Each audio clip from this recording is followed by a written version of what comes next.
শ্ৰীমন্ত শংকৰ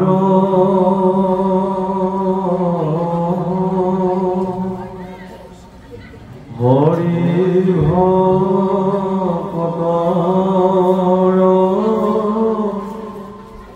জানাদে নকল্পতো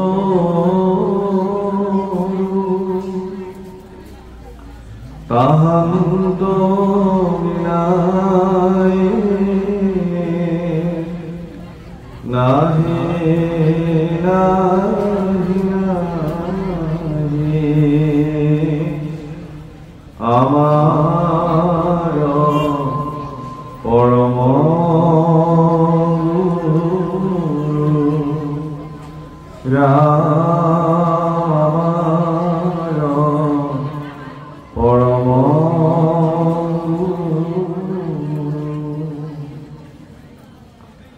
শংকৰ মাধৱ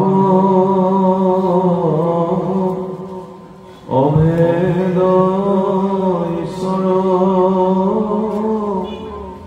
গুৰু নাই দুপৰ দুহাল নামক কীৰ্তন কৃত কৃত হয়ে ৰাম কৃত কৃত হয়ে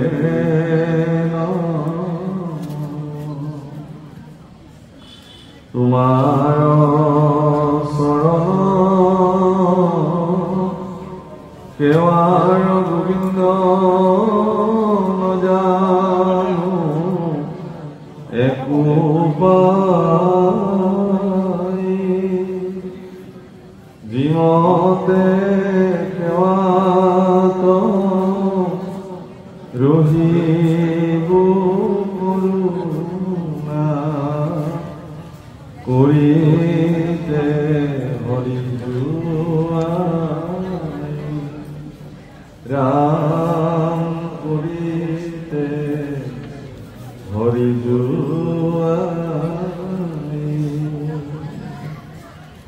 ও হৰি ও ৰাম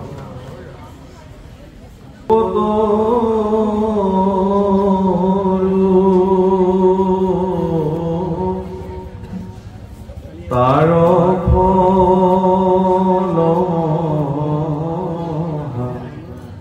ভাগৱত শুকমুখে আসি ভূমিত ভৈলা বিদিত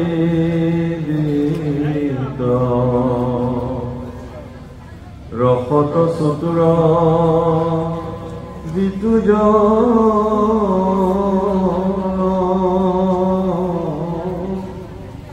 কৃষ্ণৰ চৰণে দিয়ামন পৰম সন্তোষে প্ৰিয় ৰসয়মৃত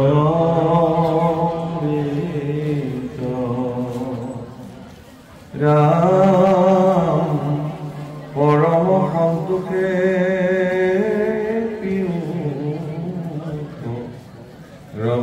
ৰসয়মৃত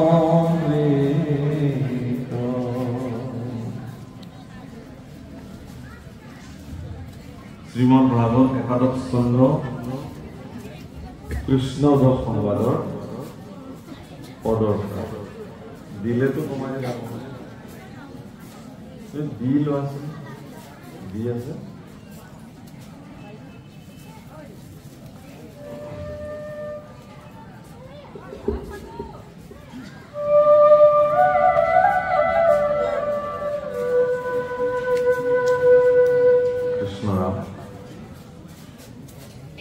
আপনাৰ সবাই আজি বিগত দুটা দিন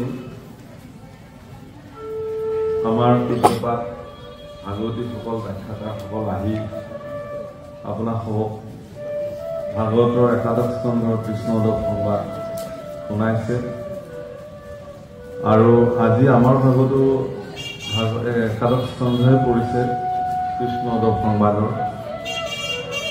গতিকে আমাৰ যি ধৰণে আমি ভগৱন্ত পুৰুষে সুমতি দিয়ে সেই ধৰণে আমি আগবাঢ়িম। হ'ব পৰা সকলো দুষাদোষটো ভগৱন্তই মৰিধন্য কৰক আৰু আপোনাক ভকত সজ্জনেও আমাক কৃপা দৃষ্টি কৰক, এই প্ৰাৰ্থনা।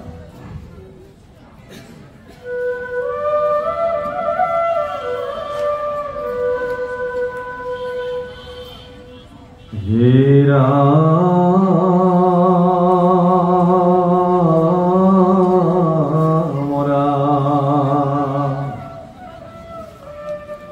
কৃষ্ণৰ সিদ্ধান্ত শুনি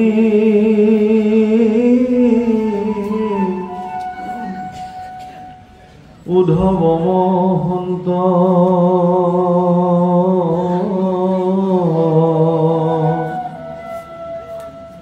কৰি কৰ জোৰ পুনৰূপী কুশীলন্ত। হে ৰাম নমো নমো কৃষ্ণ কহিয়ক কৃপাময়।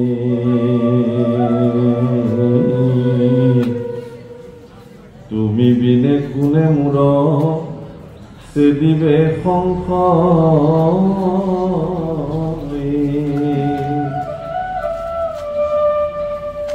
ৰাম কোন সমদম দান সত্য শৌচ কাম।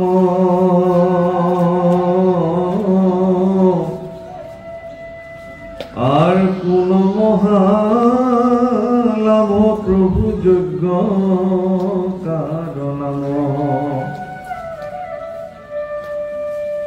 হে রাম কারণাম সহ্য কোন গুণে সুমন্দিত। কারণাম মূর্খ কাক বুলয় পণ্ডিত।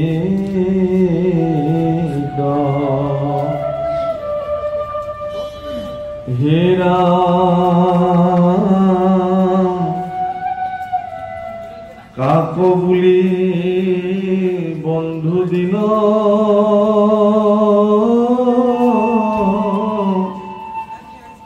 দুখী কোনো জন।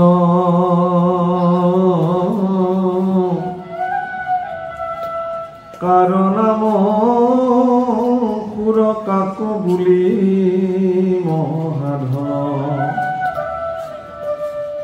রাম কোন পন্থ বিপন্থ বুলিও কাক হৰি।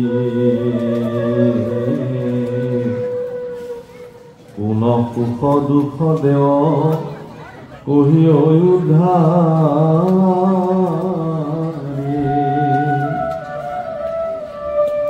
রাম কোন স্বর্গ নরক কহিও ভগবন্ত। কাক বুলি গৃহত কোন জন ধনবন্ত। হে রাম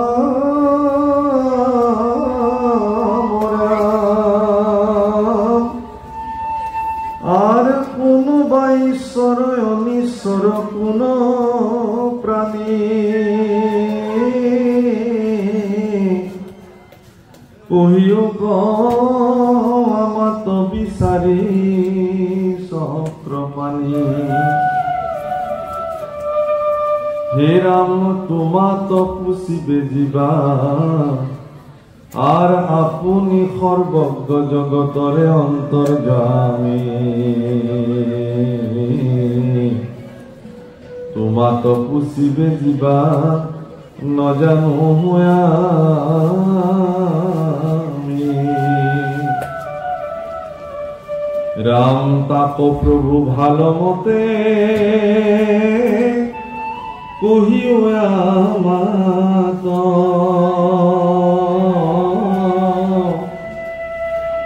পরুহেরা শরণত কৰি প্ৰণিপাত মোৰ আজন্মৰ সেৱাৰস্থলীৰ বাপসকল আইসকল জয় জয়তে আপোনালোক সমস্তকে কোটি কোটি প্ৰণিপাত নিবেদন কৰিলোঁ। দুজনা গুৰু শংকৰ মাধৱৰ দুখানী অভয় চৰণত কোটি কোটি দণ্ডৱত প্ৰণিপাত জনালোঁ। পৃথিৱীৰ সমস্ত ভক্তজনৰ প্ৰতি সশ্ৰদ্ধ সেৱা নিবেদন কৰি একাদশ স্কন্ধৰ এই গুৰুত্বপূৰ্ণ অধ্যায় প্ৰভুসকল এইকাৰণে আমি গুৰুত্বপূৰ্ণ বুলি কৈছোঁ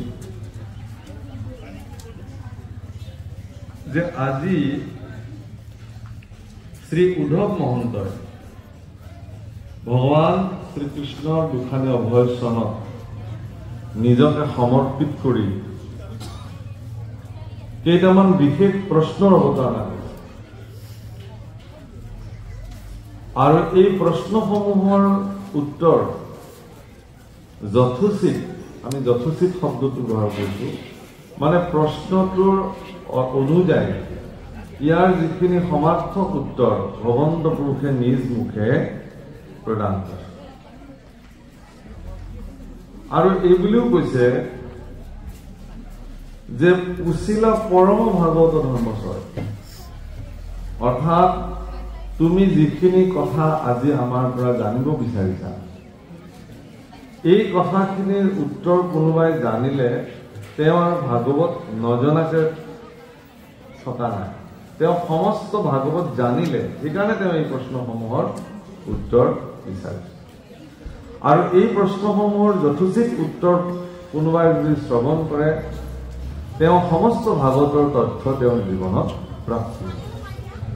আজি আপোনালোক পৰম সৌভাগ্যৱান এইকাৰণেই যে আজি এই প্ৰশ্নসমূহৰ উত্তৰ আপোনালোকে আজি শ্ৰৱণ কৰিবলৈ ভাগ্য। এতেকে এই প্ৰশ্নসমূহৰ উত্তৰে আপোনালোকক মহাভাগৱতলৈ ৰূপান্তৰ কৰিব, অৰ্থাৎ পৰম ভাগৱত সম্পৰ্কে জানিবলগীয়া যিখিনি তথ্যগত কথা ভাগৱতৰ শ্ৰী উদ্ধৱ মহন্তৰ শ্ৰীমুখে প্ৰশ্ন হৈছে, ভগৱান শ্ৰীকৃষ্ণৰ শ্ৰীমুখে এই ব্যস্ত হৈছে। মন কৰিবলগীয়া বিষয় এইটোৱেই যে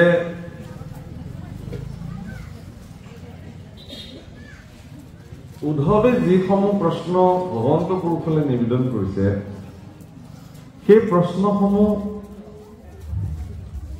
উদ্ধৱে নাজানে বুলি আপুনি ভাবিব নোৱাৰে যে উদ্ধৱে নাজানি পেলাই সুধিছে এই বুলি আপুনি ভাবিব নোৱাৰে। কেলে যে উদ্ধৱ মহন্ত স্বয়ং বৃহস্পতিৰ শিষ্য। গুৰু বৃহস্পতিৰ শিষ্যত্ব প্ৰাপ্তি ইমান সহজ কথা নহয়। তেনেস্থলত গুৰু বৃহস্পতিৰ পৰা শিষ্যত্ব প্ৰাপ্তিৰ পিছত গোটেই জীৱন ভগৱন্ত কৃষ্ণ দৈৱকীনন্দনৰ দুখানী অভয় চৰণত নিজক সমৰ্পিত কৰিছে আৰু গোটেই জীৱন ভগৱন্ত পুৰুষৰ চৰণ সেৱাত তেওঁ জীৱন উৎসৰ্গিত কৰিছে। ভগৱন্ত পুৰুষে দাপৰৰ শেষৰ ফালে পৃথিৱীত দৈৱকীনন্দন কৃষ্ণ হিচাপে অৱতৰণ কৰিছে আৰু বিভিন্ন লীলা তেওঁ সম্পাদিত কৰিছে ভক্তসকলৰ কাৰণে। ইয়াৰ মুখ্য উদ্দেশ্য হল এইটোৱেই যে বসুমতী আয়ে যেতিয়া ভগৱন্ত পুৰুষক প্ৰাৰ্থনা কৰিছে তাৰ জৰিয়তে ব্ৰহ্মাৰ জৰিয়তে আপোনালোকে জানিব এটা কথা যে সন্তান সন্ততিৰ অপকৰ্ম উপদ্ৰৱ পিতৃসকল যিধৰণে ক্ৰোধান্বিত হয়, দেউতাকৰ খংটো উঠি আহে সন্তানৰ বেয়া কৰ্ম দেখিলে, আইসকলৰ ইমান সোনকালে খংটো নুঠে, মানে সন্তান সন্ততিৰ অপকৰ্ম। কিহৰ কাৰণে? যে তেওঁলোক মাতৃ সহনশীলতাৰ প্ৰতি সন্তানৰ সকলো দুখ তেওঁলোকে সহিব পাৰে। কিহৰ কাৰণে? পুত্ৰৰ মমতাৰ কাৰণে। সন্তানৰ প্ৰতি থকা চূড়ান্ত মমতাই সন্তান সন্ততিসকলৰ অপকৰ্ম পিতৃ মাতৃবিলাকে বিশেষকৈ মাতৃসকলে সহি থাকে। যেনেকে দুৰ্যোধনৰ যেতিয়া জন্ম হৈছিল, দুৰ্যোধনৰ জন্ম হোৱাৰ লগে লগে দুৰ্যোধনে গাহৰিৰ নিচিনাকে চিঞৰিছিল, খুব বিকট চিঞৰ মাৰিছিল জন্মি। তেতিয়া পৰম ধৰ্মজ্ঞ মহামতী বিদুৰে এই আৰ্তনাদ শুনি পেলাই গান্ধাৰীক এটা পৰামৰ্শ দিছিলে সিদিনাখন, যে হে মহাৰাণী, আপোনাৰ এই সন্তানটো জন্মি যি ধৰণে বিকট চিঞৰ মাৰিছে, ই এদিন জগতৰ কাৰণে অকল্যাণকাৰী হিচাপে পৰিগণিত হ'ব। গতিকে তুমি ইয়াক আজিয়ে পৰিত্যাগ কৰা। আৰু এই কথা মহাৰাজ ধৃতৰাষ্ট্ৰৰ সন্মুখতো তেওঁ ব্যক্ত কৰিছে। কিন্তু পৰম পৰাক্ৰমী, অহংকাৰী, ক্ষমতাৰ বলত বলিয়ান মহাৰাজ ধৃতৰাষ্ট্ৰই সময় যি হয় তাকে হ'ব বুলি বিষয়টো সিমানতে সমাপ্ত কৰিছে। একো নহয়, চাওঁ কিনো হয়।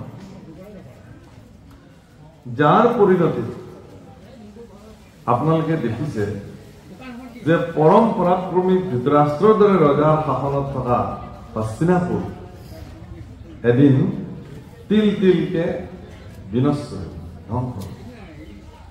আৰু এই বিনষ্ট হোৱাৰ মূল মানুহগৰাকী হল দুৰ্যোধন।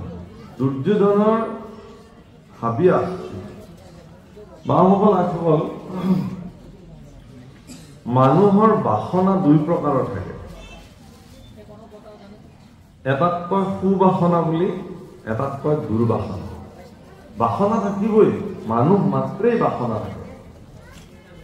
সেই বাসনাটো যেতিয়া সুবাসনা হয় তেতিয়াহ'লে তেওঁৰ জীৱন মুক্ত হয়। যদি কেনেবাকে মানুহৰ মনত দুৰ্বাসনাৰ সৃষ্টি হয়, সেই দুৰ্বাসনাই মানুহক বন্ধন কৰে। বহুতে ভাবে যে জন্ম মানেই বন্ধন আৰু মৃত্যু মানেই মুক্ত। মৰিলে তেওঁ মুক্ত হৈ গ'ল, আজিৰ পৰা তেওঁ মৃত্যু হল মানে আৰু কি, বিষয় বাসনাৰ পৰা তেওঁ মুক্ত হৈ গ'ল, মোক্ষ হল। নহয়, জন্ম মানেই বন্ধন নহয় আৰু মৃত্যু মানেই মুক্ত নহয়। বন্ধন হল অবিদ্যা, অবিদ্যাই হল মানুহৰ বন্ধনৰ মূল কাৰণ, আৰু বিদ্যাই হল মানুহৰ মুক্তিৰ মূল কাৰণ।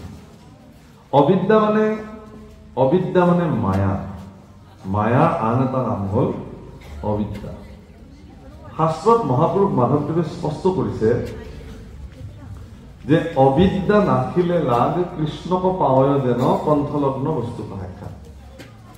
মানুহৰ জীৱনত যেতিয়া অবিদ্যা নাশ হৈ যায়, তেতিয়া তেওঁ কৃষ্ণ পুৰুষক কণ্ঠলগ্ন বস্তু সাক্ষাৎ যিজনে প্ৰাপ্তি হয় তেনে প্ৰাপ্তি হয়।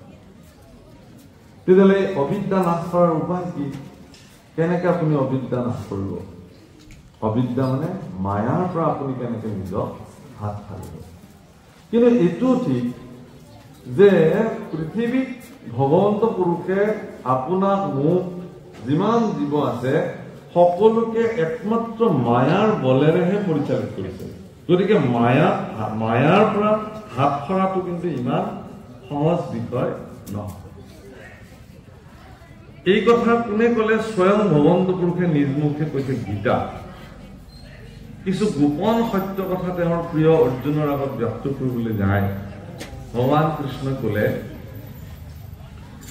যে ঈশ্বৰঃ সৰ্বভূতানি হৃদয়েষু অৰ্জুনম তিষ্ঠতি ভ্ৰামায়ম সৰ্বভূতানি যন্ত্ৰাণি ৰূঢ়ানি মায়া। এইটো গীতাৰ 18 নম্বৰ অধ্যায় ভক্তিযোগ, মানে ভক্তিযোগটো 12ত আছে। 18 নম্বৰ অধ্যায় যিটো আছে আমাৰ সন্ন্যাস উৎকৰ্ষ সাধন যোগ, তাৰে 61 নম্বৰ শ্লোকৰ পৰা আৰম্ভ হৈছে। 61 নম্বৰ শ্লোক কি কৈছে? ঈশ্বৰ সৰ্বভূতানি, ঈশ্বৰ সকলো ভূততে। ভূত মানে শৰীৰ, মোৰ এই শৰীৰটোত, আপোনাৰ শৰীৰটোত, গছডালৰ শৰীৰটোত, গৰু, কুকুৰ, শিয়াল, মানুহ, গাধ, চবৰ শৰীৰতে সৰ্বভূতানি হৃদয়েষু অৰ্জুনম তিষ্ঠতি হে অৰ্জুন মই প্ৰত্যেকটো ভূততে মই বিদ্যমান হৈ থাকো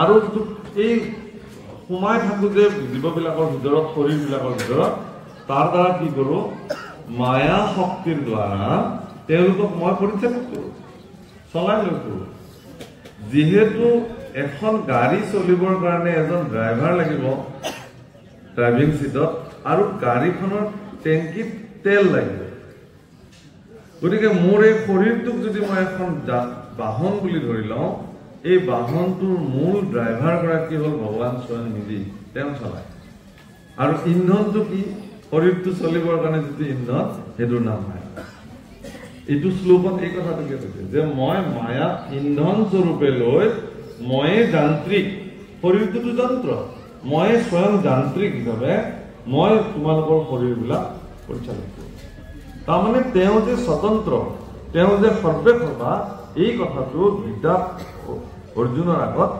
প্ৰকাশ কৰিছে এতিয়া প্ৰশ্ন হ'ল অবিদ্যা এই মায়াক বিনাশ কৰাৰ ব্যৱস্থা কি মায়া বিনাশ নহয় মায়াক আপুনি নিয়ন্ত্ৰিত কৰিব পাৰে কেনেকে বিদ্যাৰ দ্বাৰা তাৰমানে অবিদ্যা যি ধৰণে মায়া বিদ্যাটোক ভক্তি বোলা হয় যদি ভক্তি মাত্ৰিক আপুনি গ্ৰহণ কৰিলে তেতিয়াহ'লে মায়া ডমিনেট হৈ থাকিব নিয়ন্ত্ৰিত হৈ থাকিব আৰু যদি আপুনি ভক্তিক বাদ দি পেলাই কেৱল মায়াক অধিগ্ৰহণ কৰিছে জীৱনত তেতিয়াহ'লে মায়া উন্মুক্ত হৈ থাকিব ভক্তি আপোনাৰ জীৱনত প্ৰকাশিত প্ৰভাৱিত নহয় তাৰমানে দুটা বস্তুক সমসাময়িকভাৱে আপুনি লৈ যাব নোৱাৰে এটাক বাদ দিব লাগিব হয় আপুনি মায়াক এৰিব লাগিব নতুবা আপুনি ভক্তিক এৰিব লাগিব হয়তো ভক্তিক ধৰিব লাগিব নহয় মায়াক এৰিব অৰ্থাৎ মায়াক এৰিবৰ কাৰণে আপোনাৰ ভিতৰত সুবাসনাৰ জন্ম হ'ব লাগিব যদি দুৰ্বাসনাৰ জন্ম হয় তেতিয়াহ'লে মায়া আহিব সুবাসনাৰ জন্ম হলে ভক্তি আহিব মানে সুবাসনা সৃষ্টি হলে তেওঁ সন্তৰ সংগ পাব আৰু সন্তৰ সংগত মহন্তৰ সংগত ভকতৰ সংগত মানুহৰ জীৱনত ভক্তি প্ৰভাৱিত হয় নামঘোষাত লিখিছে মাধৱ পুৰুষে সুবাসনা দুৰ্বাসনা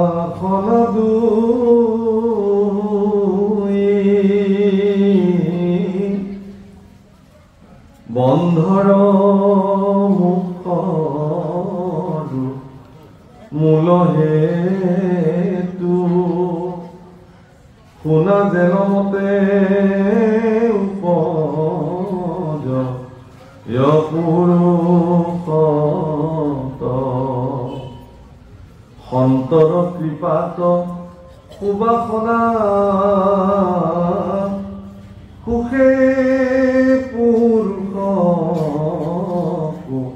পাৱে জানা হুৱে দুৰ্বাসনা সন্তৰ মনপুপত সুবাসনা আৰু দুৰ্বাসনা ই বন্ধ আৰু মুখৰ কাৰণ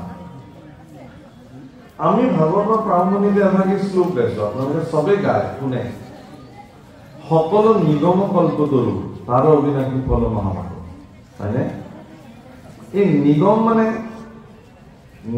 মানে দুটা পন্থা আছে এটা নিগম বুলি দিছে এটা আগম বুলি দিছে মহাপুৰুষ শ্ৰীমন্ত শংকৰদেৱ গুৰুজনাই যি ধৰ্ম ব্যৱস্থা স্থাপিত হৈ গ'ল যি পন্থা প্ৰৱৰ্তিত কৰি থৈ গ'ল এই পন্থা নিগম পন্থা আগম নহয় ভাৰতবৰ্ষত আগম পন্থাৰ লোকো আছে কিন্তু আমি নিগম মাৰ্গত যেহেতু চলো বা নিগম শাস্ত্ৰৰ শ্ৰেষ্ঠ শাস্ত্ৰ ভাগৱতৰ মতে আমি চলো সেইকাৰণে নিগম শাস্ত্ৰৰ সূত্ৰটো হ'ল এইটোৱে যে এজন ব্যক্তি যেতিয়া তেওঁ ইহ জন্ম তেওঁ সমাপ্তি কৰিব তেওঁ পুনৰ আৰু জন্ম ল'ব নালাগে ধৰিব পাৰিছে ন কথাটো পুনঃ আগমন নভৱিষ্যতি দেহি নিবৃত্তি আকৌ আহিব নালাগে তাৰমানে এই যে বাৰে বাৰে আমি আয়াজাত কৰি আছো কিন্তু কিহৰ কাৰণে কৰি আছো আমি আমি ইটো জন্মত কৰা কৰ্মখিনিৰ ফলশ্ৰুতি ইটো ভোগ কৰিবৰ কাৰণে পৰৱৰ্তী অন্য এটা শৰীৰ ধাৰণ কৰি নবানী শৰীৰ ধাৰণ এটা অন্য শৰীৰ ধাৰণ কৰি পেলাই এই জন্মৰ কৰ্মফলখিনি তাতে আমি ভোগ কৰিম। সেই জন্মত কৰা দুষ্কৰ্মখিনিৰ ক্ৰীড়া আমি পৰৱৰ্তী জন্মত ভোগ কৰিম। এনেকে জন্মান্তৰ বা 84 লক্ষ যোনি ভ্ৰমণ কৰে জীৱবিলাকে। কিন্তু ভগৱন্ত পুৰুষৰ দুখানি চৰণত আত্মসমৰ্পণ কৰি তেওঁকে সৰ্বোচ্চ মানি তেওঁৰ দুখানি চৰণকে সৰ্বেসৰ্ব বুলি মানি তেওঁৰ নাম ধনকে জীৱনৰ সৰ্বশ্ৰেষ্ঠ ধন বুলি মানি যিবিলাকে ভগৱানৰ চৰণত শৰণ গ্ৰহণ কৰিলে তেওঁৰ আৰু এই জন্মত শেষ হলে তেওঁৰ পুনঃ এইখন জগতলৈ নিকাৰ জীৱৰ কাৰণে আৰু আহিবলগীয়া নাই। ইয়াকে কয় নিবৃত্তি। এইটো কেনেকে সম্ভৱ? তেতিয়াহ'লে আমি যে বাক্যটো কৈছিলো আপোনাক যে জন্ম মানেই বন্ধন নহয়, মৃত্যু মানেই মুক্তি নহয়। আপুনি যিদিনাখন নিজৰ স্বৰূপ উপলব্ধি কৰিব পাৰিব, আপোনাৰ স্বৰূপ কি? আপোনাৰ ভগৱত স্বৰূপ, আপুনি স্বয়ং নিজেই ভগৱান। মোৰ ভিতৰতে দেৱত্ব আছে, মই তাক চিনি পোৱা নাই। সেইকাৰণে মহাপুৰুষ শংকৰদেৱ গুৰুজনাই শব্দ এটা লিখিছে, মূৰ্তিক নচাইবা। মূৰ্তিক নচাইবা মানে এই শৰীৰবিলাক একো একোটা মূৰ্তি। সেই মূৰ্তিটো আমাৰ চাবলগীয়া নাই। এই মূৰ্তিটোৰ ভিতৰত যিজন দেৱত্ব চৈতন্যময় আছে সেইটোকে চাব লাগে। বাহ্যিকতাটোক চাই আমাৰ লাভ নাই। কোনো যিবিলাক মূৰ্তি পূজক আছে তেওঁলোকেও মূৰ্তি নাচায়, নহলেতো দোকানত সজাই থৈ দিয়া মূৰ্তিবিলাককো সেৱা কৰিলেহেঁতেন, নকৰে। সেইটো আনি বেদীত যিদিনাখন প্ৰাণ প্ৰতিষ্ঠা কৰিব তাৰ ভিতৰত থকা দেৱত্বটোৱে তেওঁলোকে চায়। সেইকাৰণে শৰীৰবিলাক যিবিলাক মূৰ্তি আমাৰ শৰীৰ আছে, মানুহ, গৰু, কুকুৰ, শিয়াল, এইটো মানুহৰ মূৰ্তি, এইটো গৰুৰ মূৰ্তি, মানে তাৰ ভিতৰত থকা চৈতন্য ঈশ্বৰক দৃষ্টি কৰিবলৈ দিছে। তেতিয়া কি হ'ব জানে? কুকুৰ শৃগাল গধৰ আত্মাৰাম জানিও সমাপ কৰি এই দৰ্শনটোলে আপুনি ইমান যাব পাৰিব যে আপোনাৰ দৃষ্টিত চব একে হ'ব। এইটোক কি বোলে জানে? এইটোক প্ৰপঞ্চ দৃষ্টি বোলে শাস্ত্ৰ। প্ৰপঞ্চ দৃষ্টিত মানুহে সেই পৰ্যায়লৈ যেতিয়া এজন ব্যক্তি গুচি যায় তেওঁ সকলোকে একে দেখে। আৰু এই যিদিনাখন তেওঁ সকলোকে একে দেখিবলৈ আৰম্ভ কৰিব সিদিনাখন তেওঁৰ বিদ্যা প্ৰাপ্তি হ'ব আৰু সিদিনাখন তেওঁৰ মুক্তি হ'ব। অৰ্থাৎ তেওঁ স্বয়ং নিজক ভগৱত প্ৰাপ্তি, তেওঁ নিজৰ স্বৰূপ উপলব্ধি যিদিনাখন কৰিব সিদিনাখনে তেওঁৰ নিজৰে দেৱত্ব প্ৰাপ্তি হ'ব আৰু তেওঁৰ মুখ্য সাধন। মুক্তিকে বিচাৰি ফুৰিলে কোনেও মুক্তি নাপায়। সেইকাৰণে মুক্তিকো নগনি যিজনে নিজৰ স্বৰূপ উপলব্ধি কাৰ্যত নিয়োগ হৈ থাকিব পাৰে ভক্তিৰ দ্বাৰা, তেনেকুৱা ভকতকহে মহাপুৰুষ মাধৱদেৱে প্ৰণাম কৰে। যে মুক্তা ঔপি নিস্পৃহা, যিজন মুক্তিৰ প্ৰতিও স্পৃহা নাই। ঔপি সংস্কৃত শব্দ, ঔপি মানে ও অলছো, বেলেগটো বাদেই মুক্তিকো যাৰ প্ৰতি মুকুতিকো নগনয়, যিজনে মুকুতিকো বাঞ্ছা নকৰে, সেইজন ভক্তৰ পৰা তেওঁ ৰসযুক্ত ভকতি বিচাৰে। সমস্ত মস্তকমণি নিজ ভকতৰ বৈশ্য ভজন দেৱ। আপোনালোকে এগৰাকী প্ৰবাদ প্ৰতীক পুৰুষৰ নাম শুনিছে অসমত, যাৰ নাম আমি অত্যন্ত শ্ৰদ্ধাৰে লওঁ, পূজ্যস্পাদ আচাৰ্য ইলাম দাস বাগচু। খুব শ্ৰদ্ধাৰে আমি তেখেতৰ নাম স্মৰণ কৰোঁ। বাগচুৰ নাম ঘোষাৰ ৰসামৃতত খুব সুন্দৰকে এটি কথা উল্লেখ কৰিছে, মই আপ্লুত হৈ যাওঁ পঢ়িলে। সমস্ত মস্তকমণি নিজ ভকতৰ বৈশ্য। এই যে নিজ ভকতৰ বৈশ্য, ভগৱান নিজৰ ভক্তসকলৰ বৈশ্য হৈ থাকে, এই উদাহৰণটোক স্পষ্ট কৰিবৰ কাৰণে আচাৰ্য বাগচুৰে খুব ধুনীয়া এটা উদাহৰণ দিছে।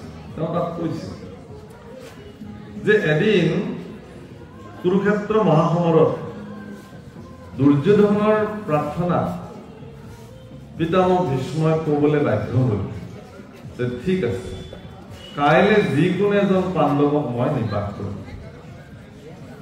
এই ইমান দিন যুদ্ধ হৈ গ'ল পিতামহ, এজনো পাণ্ডৱৰ মৃত্যু হোৱা নাই, কিন্তু আমাৰ 100জন পুত্ৰ এজনকে সদায় মৰি আছে। পিতামহ ভীষ্মই যেতিয়া পঞ্চপাণ্ডৱৰ কোনোবা এজনক নিধন কৰাৰ সংকল্প লৈছে পাণ্ডৱৰ শিবিৰত হানকা লাগিছে আজি এইটো ডাঙৰ কথা পিতামহ ভীষ্মক কৈছে মানে এইটো অব্যৰ্থ তেওঁ ভীষ্ম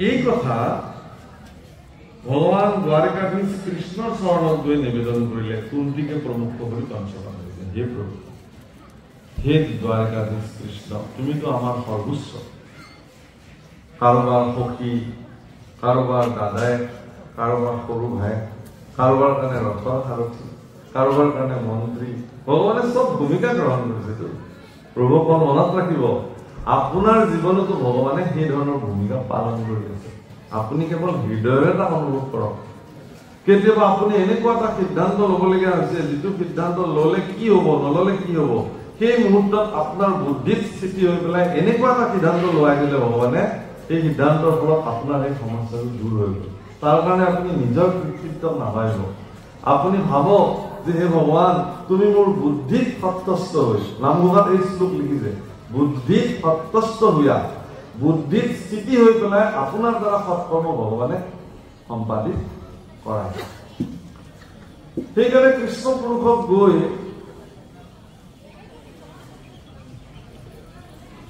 ভগৱান কৃষ্ণৰ চৰণত গৈ তেওঁলোকে নিবেদন কৰিছে যে কি কৰা যাব কাইলৈতো এনেকুৱা এটা ঘটনা হৈছে তেতিয়া ভগৱান কৃষ্ণ অৰ্জুনক মাতিলে শুনা তাৰমানে এবাৰ তেওঁলোক বনত থাকোঁতে দুৰ্যোধন দুঃশাসন কৰ্ণ এইসকলে অৰণ্যলৈ আহি ধীবৰ ৰজাৰ জীয়েকক অপহৰণ কৰিছিল আৰু এই কথাত ক্ষুণ্ণ হৈ ধীবৰ ৰজাৰ সৈন্য সামন্তই দুৰ্যোধন দুঃশাসন কৰ্ণ আদিক বান্ধি লৈ আহিছিল বন্দী কৰি পেলাই এই কথা কোনোবা এজন চিপাহীয়ে আহি পেলাই সেই অৰণ্যতে নিবাস কৰি থকা পঞ্চপাণ্ডৱক জনালে যে আপোনালোকৰ ভাতৃ দুৰ্যোধন বন্দী হৈছে ধীবৰ ৰজাৰ হাতত তেতিয়া মহাৰাজ যুধিষ্ঠিৰে অৰ্জুনক আজ্ঞা কৰিছিল যে অৰ্জুন তুমি যোৱা আমাৰ ভাতৃসকলক ধীবৰ ৰজাৰ কবলৰ পৰা মুক্ত কৰা তেতিয়া ভীমে এটা কথা সুধিছিল যে দাদা আমাৰনো কি দৰকাৰ পৰিছে এই বদমাছকেইটাই আমাক চল কপট ষড়যন্ত্ৰৰে অৰণ্যত নিবাস দিছে সিহঁতক ধীবৰ ৰজাই মাৰি পেলাওক আমাৰ কি অসুবিধা তেতিয়া যুধিষ্ঠিৰে কৈছে নহয় ভাতৃৰ মাজত যদি কিবা সংঘাত হয় কি ভাতৃৰ মাজতেই সীমাবদ্ধ থাকিব লাগে শত্ৰুক ইয়াৰ মাজত প্ৰৱেশ কৰিব দিব নালাগে ডাঙৰ বান্ধি আমাৰ কি হয় আমি যেতিয়া ভাতৃৰ মাজত সংঘাত হয় তেতিয়া চাব যে চল চাই পঠিয়া পৰা এচাম মানুহ আহি পেলাই এই জংকটখনৰ মাজত কেনেবাকৈ আহি বাহ লৈ দুটা পক্ষকে এনেধৰণে ব্যৱহাৰ কৰিব যাতে এওঁলোকে নিজৰ মাজত লাগি বিধ্বংস হৈ যায় এই সুযোগটো কেতিয়াও দিব নালাগে জ্যেষ্ঠ ভাতৃ হিচাপে কনিষ্ঠ ভাতৃক গালিও পাৰিব পাৰে কনিষ্ঠ ভাতৃয়ে পিতৃ বুলি মানি এই কথাটো মান্যতা দিব লাগে আৰু জ্যেষ্ঠ ভাতৃসকলৰ দায়িত্ব যে কনিষ্ঠ ভাতৃসকলক যিমান পৰা যায় মৰম দৃষ্টিৰে চেনেহ দৃষ্টিৰে তাহাঁতক ভুলৰ পৰা শুদ্ধি কৰাৰ কাৰণে যত্ন কৰিব লাগে যুধিষ্ঠিৰ ধৰ্মৰাজ আছিল তেওঁৰ বিচাৰটো ইমান বিশুদ্ধ আছিল যে যোৱা মই আজ্ঞা কৰিছো তুমি মুকলা আৰু অৰ্জুনে গান্ধীক লৈ যায় প্ৰচণ্ড শক্তিৰে ধীবৰ ৰজাৰ পৰা তেওঁলোকক আটাইবিলাককে মুক্ত কৰাইছে মৃত্যুৰ মুখৰ পৰা উভতি আহিল কাৰণে দুৰ্যোধন অৰ্জুনৰ প্ৰতি খুব প্ৰসন্ন হল আৰু অৰ্জুনক ক'লে হে অৰ্জুন কোৱা তোমাক কি লাগিব আজি মই তুমি যি বিচাৰিবা মই তাকে দিবৰ কাৰণে হে প্ৰভু অৰ্জুনে যদি ইচ্ছা কৰিলেহেঁতেন সিদিনাখনে দুৰ্যোধনক ক'ব পাৰিলেহেঁতেন যে আমাৰ যি পিতৃৰ সম্পত্তি আমাৰ যি প্ৰাপ্য সেই প্ৰাপ্য আমাক উভতাই দিয়া আমি বনবাসৰ পৰা গৈ পুনৰ আমাৰ দাদা ৰজা হ'ব আৰু আমি ৰাজ্য চলাই কিন্তু অৰ্জুনে কি বুলি ক'লে যে নাই মোক আজি একো নালাগে কাৰণ মোৰ দাদাই মোৰ জ্যেষ্ঠ ভাতৃ দুৰ্যোধনে যুধিষ্ঠিৰে তোমালোকক মুক্ত কৰাবৰ কাৰণে মোক প্ৰেৰণ কৰিছিল তোমাৰ পৰা কিবা বিচাৰিবলৈ প্ৰেৰণ কৰা নাই গতিকে মই দাদাৰ আজ্ঞা লৈহে তোমাক ক'ব পাৰিম মোক কি লাগিব আজি মই এতিয়া একো নকওঁ এইটো পিছলৈ থাকক তেতিয়া দুৰ্যোধনে কৈছিল যেতিয়াই লাগে মোক তেতিয়াই কবা।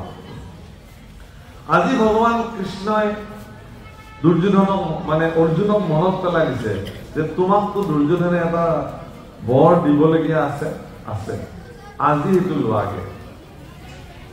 কি কৰিব লাগিব বোলে তুমি দুৰ্যোধনৰ ওচৰলৈ যাবা আৰু দুৰ্যোধনক কবা যে হে দুৰ্যোধন মই আজি তোমাৰ যুৱৰাজৰ পোছাকযোৰ মোৰ পিন্ধিবলৈ মন গৈছে তুমি মোক পিন্ধিবলৈ বোলে তাৰপিছত পিন্ধি লৈ তুমি কোনে কোনে পিতামহৰ ওচৰলৈকে যাবা আৰু পিতামহ ভীষ্মক প্ৰণাম জনাই মাত্ৰ এটা বাক্য কবা যে হে পিতামহ তুমি যে পঞ্চপাণ্ডৱক নিধন কৰিবৰ কাৰণে 5 পাত অব্যৰ্থ বাণ সাঁচি ৰাখিছা সেই 5 পাত বাণ মোক দিয়া এই বুলি কওঁ। বাছ ইয়াতকৈ আৰু বেলেগ একো নকওঁ।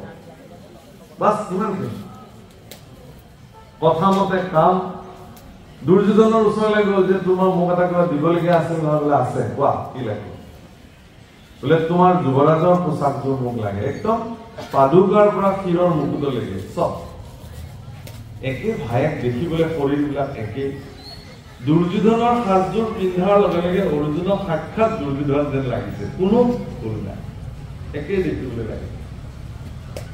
পোনে পোনে পিতামহৰ শিবিৰলৈকে আহিছে।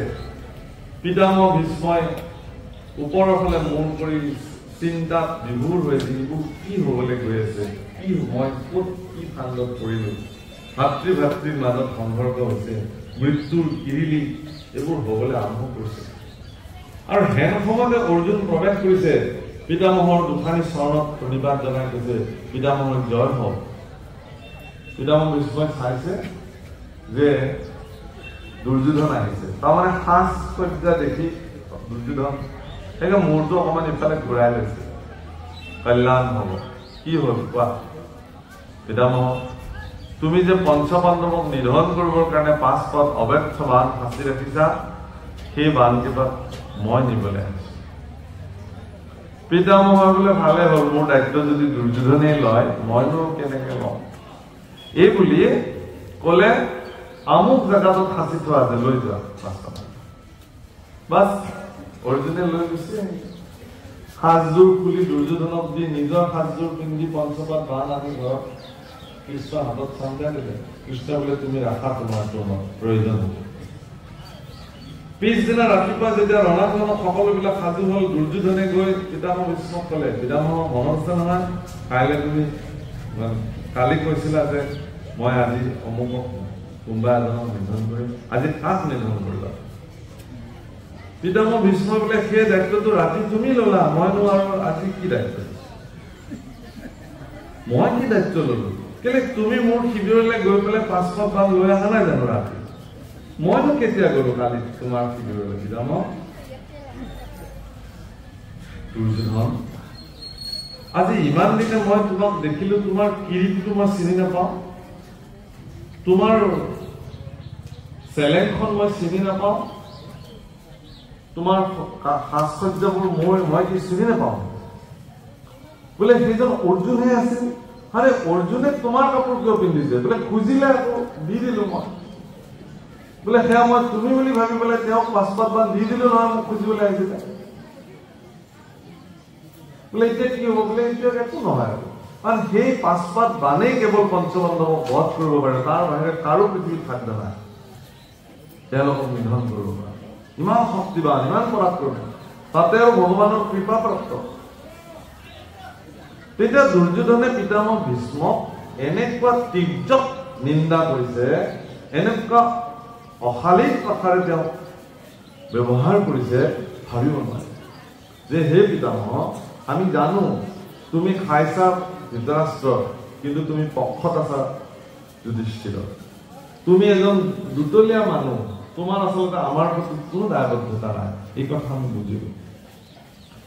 ইমানখিনি কোৱাৰ পিছত পিতামহ ভীষ্মই ধ্যানস্থ হৈছে যে হে ভগৱান এইবোৰ কি লীলা কৰিছা আজি দুৰ্যোধনৰ নিচিনা এগৰাকী মোৰ নাতি বা নাতি তেওঁ মোক ইমান ককৰ্থনা কৰিছে মই সহি থাকিবলগীয়া হৈছে।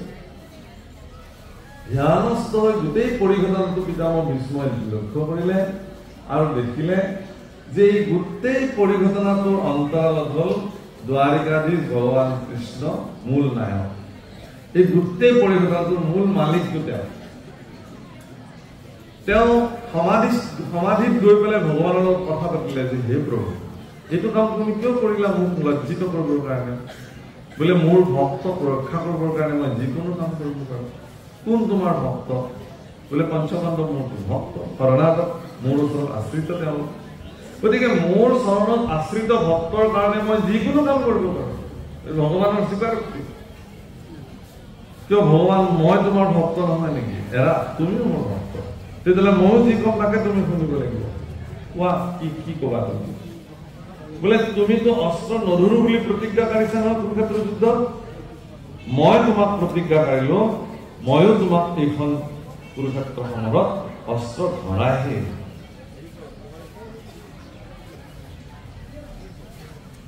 আৰু পিতামহ ভীষ্মৰ প্ৰতিজ্ঞা ৰক্ষা কৰিবৰ কাৰণে ভগৱান কৃষ্ণই নিজৰ প্ৰতিজ্ঞা ভংগ কৰি যুদ্ধক্ষেত্ৰত অস্ত্ৰ এদিন ধৰিছে। আৰু সেইকাৰণে পিতামহ ভীষ্মই তেওঁৰ যেতিয়া মুক্তি হয়, মুখৰ সময়ত তেওঁ ভগৱানক স্তুতি কৰিছে। অ অস্ত্ৰ নধৰিব বুলিলা আপুনি, ধৰাইব বুলি আমি। অ নিজৰ অংগীকাৰ স্বৰ্ণ কৰি মোৰ প্ৰতিজ্ঞা ৰাখিলা স্বামী। হে স্বামী, তুমি নিজৰ অংগীকাৰ ভংগ কৰি পেলাই ভকতৰ অংগীকাৰক প্ৰাধান্য দিছা। গতিকে তুমি ভকত বৎসল, তুমি নিজ ভকতৰ বৈশ্য, তুমি ভকতৰ বৈশ্য হৈ থাকি ভাল পোৱা, এইটো তোমাৰ চৰিত্ৰ। সেইকাৰণে তেওঁ শৰণাগত বৎসল বোলে, ভকত বৎসল বোলে। সেই প্ৰভুসকল, ভকত বৎসল ভগৱন্ত পুৰুষে বসুমতীৰ প্ৰাৰ্থনাক স্বীকাৰ কৰি পৰিত্ৰাণাং সাধূনাং বিনাশায় দুষ্কৃতাম ধৰ্ম সংস্থাপনাৰ ঠায়ে সম্ভৱামি যুগে যুগে। সাধুসকলক পৰিত্ৰাণ, দুষ্টক বিনাশ, দুষ্কৃতিক বিনাশ আৰু ধৰ্মৰ পুনঃ সংস্থাপনৰ অৰ্থে ভগৱানে বাৰে বাৰে যিহেতু অৱতাৰ ধাৰণ কৰে, দাপৰৰ শেষত, কলিৰ ঠিক প্ৰাৰম্ভণিতে দাপৰৰ শেষত দৈৱকনন্দন কৃষ্ণ স্বৰূপে ভগৱান আবিৰ্ভাৱ। আৰু আহি আহি আহি আহি আহি ঠিক 125 বছৰ কাল সমাপ্তি ঘটিছে। পৃথিৱীৰ ভাৰ তেওঁ নিপাত কৰিছে, দুষ্ট দৈত্যসকলক লীলা কৰি বধ কৰিছে, সন্তসকলক পালন কৰিছে। আজি তেওঁ বৈকুণ্ঠলৈ যাবলৈ সাজু হৈছে। আৰু এনেকুৱা এটা মুহূৰ্তত শ্ৰী উদ্ধৱ মহন্ত গৈ ভগৱান কৃষ্ণৰ আশয় ইয়াত কৈছে নহয়, জানিলা তুমি আমাৰ আশয়। আশয় শব্দটোৰ অৰ্থ হ'ল চৰিত্ৰ আছে, ইচ্ছা। যে মোৰ আশয়টো তুমি জানিলা, মানে পৃথিৱীক এৰি মই আজি বৈকুণ্ঠলৈ যাম, এই ইচ্ছাটোক জানি উদ্ধৱ মহন্তই ভগৱান শ্ৰীকৃষ্ণৰ দুখানি অভয় চৰণত বাৰে বাৰে প্ৰণিপাত জনাই ক'লে যে হে প্ৰভু, ময়ো তোমাৰ লগতে যাম, মোকো তুমি তোমাৰ লগতে লৈ যোৱা। কিহৰ কাৰণে? যে তুমি অবিহনে এই জগতত মোৰ আৰু কোন আছে? তুমি ব্যতিৰেকে, আমাৰ কি ধুনীয়াকে ইন্দ্ৰজন্য স্তুতি কৰিছে, তুমি ব্যতিৰেকে নাহি বন্ধু আন, যি মোৰ চিন্তা কৰ,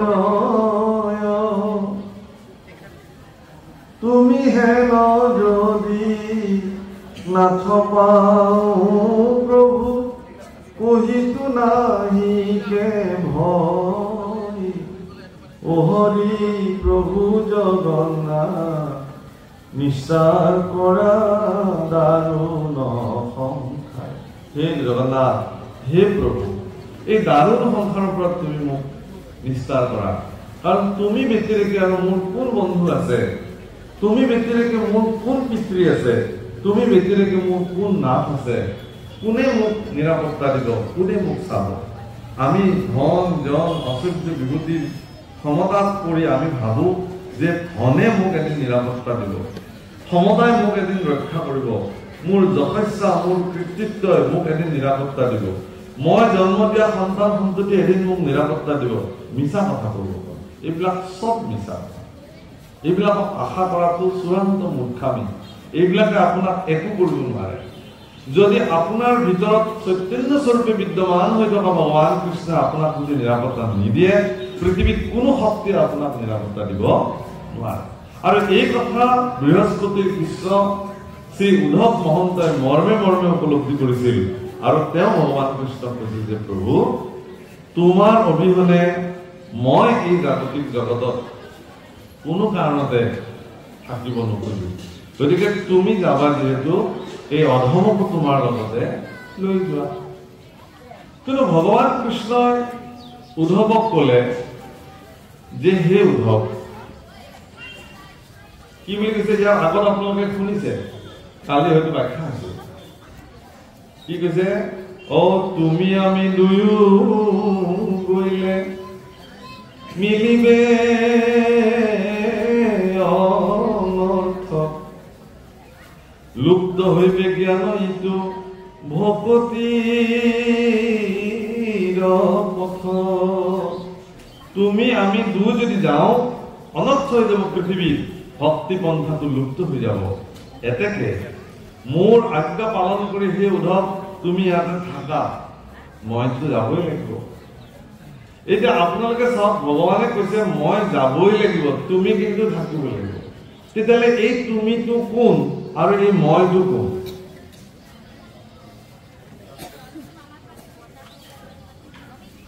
এই তুমিটো কোন জানে? এই তুমিটো হল আমাৰ প্ৰত্যেকৰে শৰীৰত থকা বিবেক, বুদ্ধি, বোধ শক্তি, যাক আমি উদ্ধৱ বুলি কওঁ, আত্মতত্ত্ব বিশ্বাস। আৰু তেওঁ কোন? যিজনে নিজকে মই বুলি কৈ আছে। প্ৰত্যেকৰে ভিতৰত মই বিদ্যমান হৈ আছে। সেই মই মানে অহং, সংস্কৃতত অহং মানে মই। মই বুলি ক'ব পৰা জগতত এজনেই আছে পুৰুষ, এজন পৰম পুৰুষ ভগৱান শ্ৰীকৃষ্ণ যদি।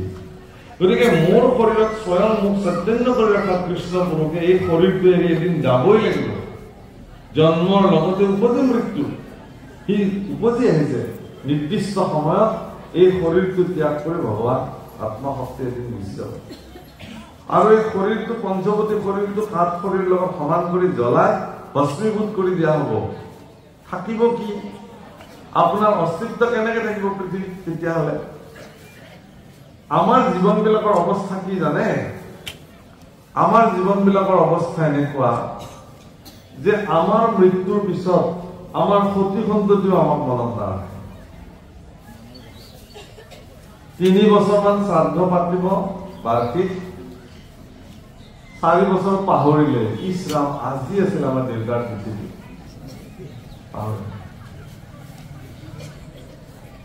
আৰু গলে আৰু পাহৰিলো, আজি হ'ল আৰু হ'ব আৰু কৰিলো নহয় 3 বাৰ। শেষ দায়িত্ব। যিজন পিতৃ পৃথিৱীত, মইতো ভাবো যে মাতৃসকল যেনেকে মমতাৰ প্ৰতীক, পৃথিৱীৰ দৰে মাতৃৰ দৰে মমতাময়ী কোনো হ'ব নোৱাৰে। আৰু পিতৃৰ দৰে ত্যাগৰ প্ৰতি পৃথিৱীত কোনো হ'ব নোৱাৰে। এগৰাকী পিতৃ সন্তান সন্ততিৰ কাৰণে যিমান ত্যাগ কৰিব পাৰে, সিমান ত্যাগৰ প্ৰতি পৃথিৱীত দ্বিতীয় কোনো হ'ব নোৱাৰে। সন্তান সন্ততি এইবোৰ কথা উপলব্ধি নকৰে। আজিৰ তাৰিখত সমস্যা আছে।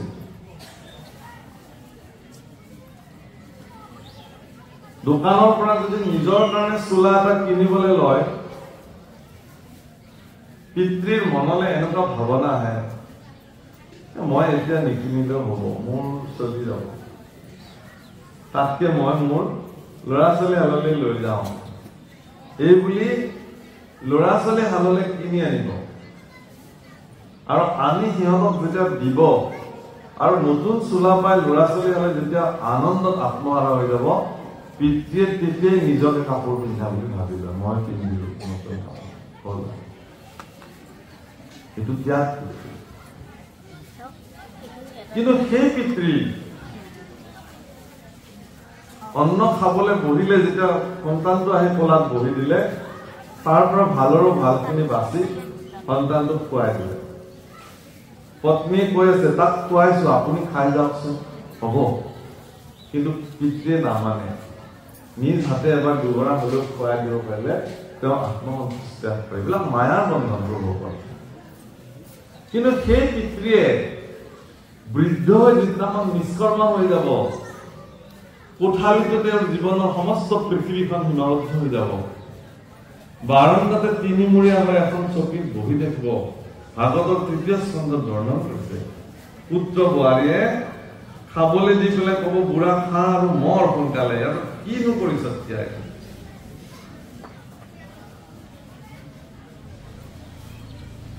যি মাতৃয়ে গৰ্ভত ধাৰণ কৰাৰ দিনাৰ পৰা এখন যুদ্ধ, ভয়ানক যুদ্ধ, সেইবিলাক মাতৃসকলৰ ব্যতিৰেকে পৃথিৱীত বেলেগে অনুভৱ কৰিব পাৰে বুলি মই সপোনতো নাভাবোঁ।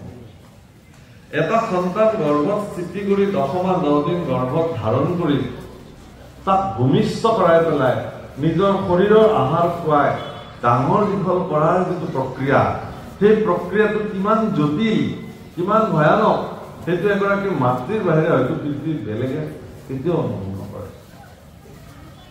প্ৰচণ্ড জ্বৰ উঠিব সন্তানৰ, মাকে বুকুত দি ভগৱানক এনেকে খাটে যে প্ৰভু তাৰ শৰীৰৰ উত্তাপখিনি মোকেই দিয়া, তথাপি তাক শান্তি কৰক। আৰু সেই মাতৃ যিদিনাখন বৃদ্ধ হৈ বিচনাত অকলে অকলে কেঁকাই থাকিব, একেটা ঘৰত শুই থাকিও সেই পুত্ৰই যিদিনাখন এবাৰো মাকক আহি নকব, আই কি হৈছে তোৰ, এবাৰো যদি মাকৰ মূৰৰ ওপৰত হাতখন পুত্ৰই বোলাই দিলেহেঁতেন, মা কি হৈছে চাওঁ, হয়তো পুত্ৰৰ সেই হাতৰ স্পৰ্শত মাকে বহুতখিনি কষ্টৰ পৰা হয়তো লাভ হ'ব। বাবা একো হোৱা নাই, নহ'ব। পিতৃ যদি তেনেকে বিচনাত পৰি থাকে, সন্তানে গৈ পেলাই যদি এবাৰ সেই বৃদ্ধ পিতৃক এবাৰ যদি স্পৰ্শ সুখ দি পেলাই, দেউতা কি হৈছে তোমাৰ, কোৱাচোন, একো নাই, মই আছো নহয়, তোমাক মই চিকিৎসা কৰিম, সেই বাক্যখিনি হয়তো পিতৃৰ কাৰণে সৰ্বশ্ৰেষ্ঠ ঔষধ হিচাপে পৰিগণিত হ'ব। চিকিৎসা কৰক বা নকৰক, কিন্তু পুত্ৰজন কাষত আহিছে যে। কিন্তু এতিয়া এনেকুৱা পৰিৱেশ হৈছে, আমি যিমান শিক্ষিত হবলৈ গৈছো, আমি যিমান সম্ভ্ৰান্ত হবলৈ গৈ আছো, এতিয়া পিতৃ মাতৃসকল সন্তানৰ পৰা অৱহেলাৰ পাত্ৰ হৈছে। দেউতাকে ফোন কৰিছে মোৰ আগত, আমাৰ আগত ব্যক্ত কৰে পিতৃ, বহুত পিতৃ, যে বাপ আমি এতিয়া অকলে থাকো ঘৰত, বুঢ়া বুঢ়ী, বোলে আপোনাৰ ল'ৰা বোলে অমুকত থাকে, বোলে আহেনে, ফোন কৰো, কৰিলে ফোনতে খবৰ লয় সি, কিন্তু সিও আহিব নোৱাৰে দিয়কচোন তাৰ ব্যস্ততাৰ কাৰণে। পিতৃ তেতিয়াও বুজি পাইছিল যে তেওঁৰ ব্যস্ততাৰ কাৰণে তেওঁ আহিব নোৱাৰে, কিন্তু অন্তৰ দহি গৈছে ভিতৰত। এজন মানুহৰ 3টা পুতেক, এজন আমেৰিকাত থাকে, এজন ক'ৰবাত বেলেগত থাকে, আৰু এজন পঢ়া শুনা বেয়া কাৰণে ঘৰতে হাল চাল বাই থাকে। এজন মানুহে কৈছে আপোনাৰ 3টা ল'ৰা, 2জনটো বহুত বিশেষ স্থানত আছে, ইয়াৰ একো নহল, ই অলবদ্ধ নেকি, বোলে ই অলবদ্ধ নহয়, ইয়ে মোৰ আচল পুত্ৰ। সেইকেইটাতো বহুত চোকা হৈ পেলাই এতিয়া এনেকুৱা জেগাত আছে, সিহঁতক মই দেখাই নাপাওঁ, অন্ততঃ ই নহলেতো মোৰ অৱস্থাই নোহোৱা হৈ পেলাই। এই বৃদ্ধ অৱস্থাত এই অলবদ্ধটোৱে মোক এতিয়া চাইছে। তাৰমানে সেইকাৰণে প্ৰভুসকল পৃথিৱীত কিমান ধাৰ্মিক তেওঁ, কিমান তীৰ্থস্থান কৰিছে, কিমান যজ্ঞ কৰিছে, কিমান ঈশ্বৰৰ সেৱা কৰিছে, সেইটো লেখত ল'বলগীয়া কথা নহয়। কিন্তু এহাল সন্তান সন্ততিয়ে তেওঁৰ পিতৃ মাতৃৰ শুশ্ৰূষা সেৱা কিমান কৰিছে, সেইটো পৃথিৱীত আটাইতকৈ গণিবলগীয়া কথা, হিচাপ কৰিছে। যদি নকৰে তেতিয়াহ'লে পৃথিৱীত তেওঁ কিমান ধৰ্ম সাধন কৰিলেও সেই ধৰ্মৰ কোনো লাভ নাই। প্ৰভুসকল শ্ৰী উদ্ধৱ মহন্তই ভগৱান কৃষ্ণক কৰা প্ৰাৰ্থনা ভগৱানে স্বীকাৰ কৰিছে, কিন্তু কৈছে কি বুলি, যে তুমি আমি দুয়ো মিলে মিলিবে অনৰ্থ, লুপ্ত হইবে জ্ঞান হেতু ভকতিৰ পন্থ। ভক্তিৰ পন্থটো লুপ্ত হৈ যাব। তুমি থাকা এই ভক্তিৰ পন্থটো জগতত প্ৰৱৰ্তাই তুমি থাকা। যিহেতু এই কথাটো কৈছে, সেইকাৰণে উদ্ধৱে ভগৱান কৃষ্ণক কেইটামান বিশেষ কথা তেওঁৰ পৰা শুনিব খুজিছে। কাৰণ এইকেইটা কথা তেওঁ জানিলে তেওঁ ভক্তি বিস্তাৰ কৰিব পাৰিব। আৰু সেই কথাকেইটাই হ'ল আজিৰ প্ৰশ্ন। সং কাক বোলে, দম কাক বোলে, শৌচ কাক বোলে, সত্য কাক বোলে, দান কাক বোলে, মহালাভ কি, যজ্ঞ কাৰ নাম, সৌৰ্য কাক বোলে, গুণ কি, কাক মূৰ্খ বোলে, কাক পণ্ডিত বোলে, কোনজন দৰিদ্ৰ, কোনজন দুখী, কোনজন বন্ধু, কাক সুৰ বোলে, দেৱতা বোলে, কাক মহাধন বোলে, সম্পত্তি বোলে, আৰু কাক পন্থ বোলে, কাক বিপন্থ বোলে, কোন সুখ, কোন দুখ, কোন স্বৰ্গ, কোন নৰক, কাক গৃহ বোলে, কোন ধনৱন্ত, কোন ঈশ্বৰ, কোন অনিশ্বৰ, এইখিনি কথা মোক তুমি ক'ব লাগে। আৰু কি বুলি কৈছে শ্ৰী উদ্ধৱ মহন্তই ভগৱানৰ পৰিচয় দিছে কি বুলি? কোনোবা ঈশ্বৰ অনিশ্বৰ কোনো প্ৰাণী। কোন ঈশ্বৰ, কোন অনিশ্বৰ?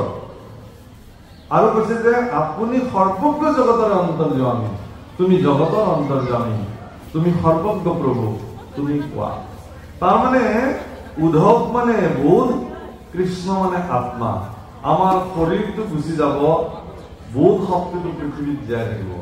আপুনি যদি এই কথাখিনি উপলব্ধি কৰে, পৃথিৱীত আপোনাৰ সন্তান সন্ততি আপোনাক জীয়াই নাৰাখিব পাৰে, জাগতিক জগতে আপোনাৰ মৃত্যুৰ পিছতো আপোনাক কিন্তু জীয়াই ৰাখিব।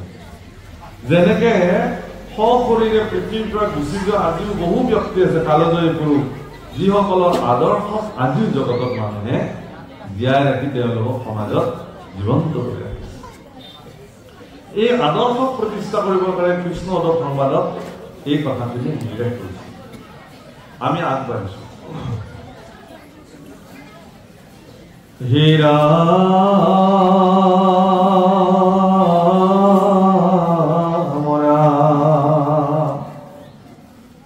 উদ্ধৱক বুলন্তকে খব কৃপাময়,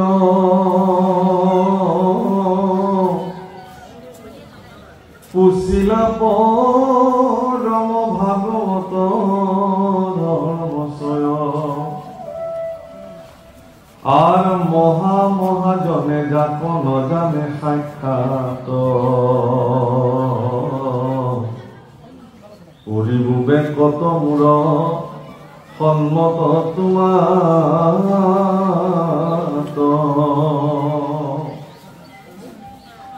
আনদেৱ ধৰ্মক কৰিও পৰিহাৰ,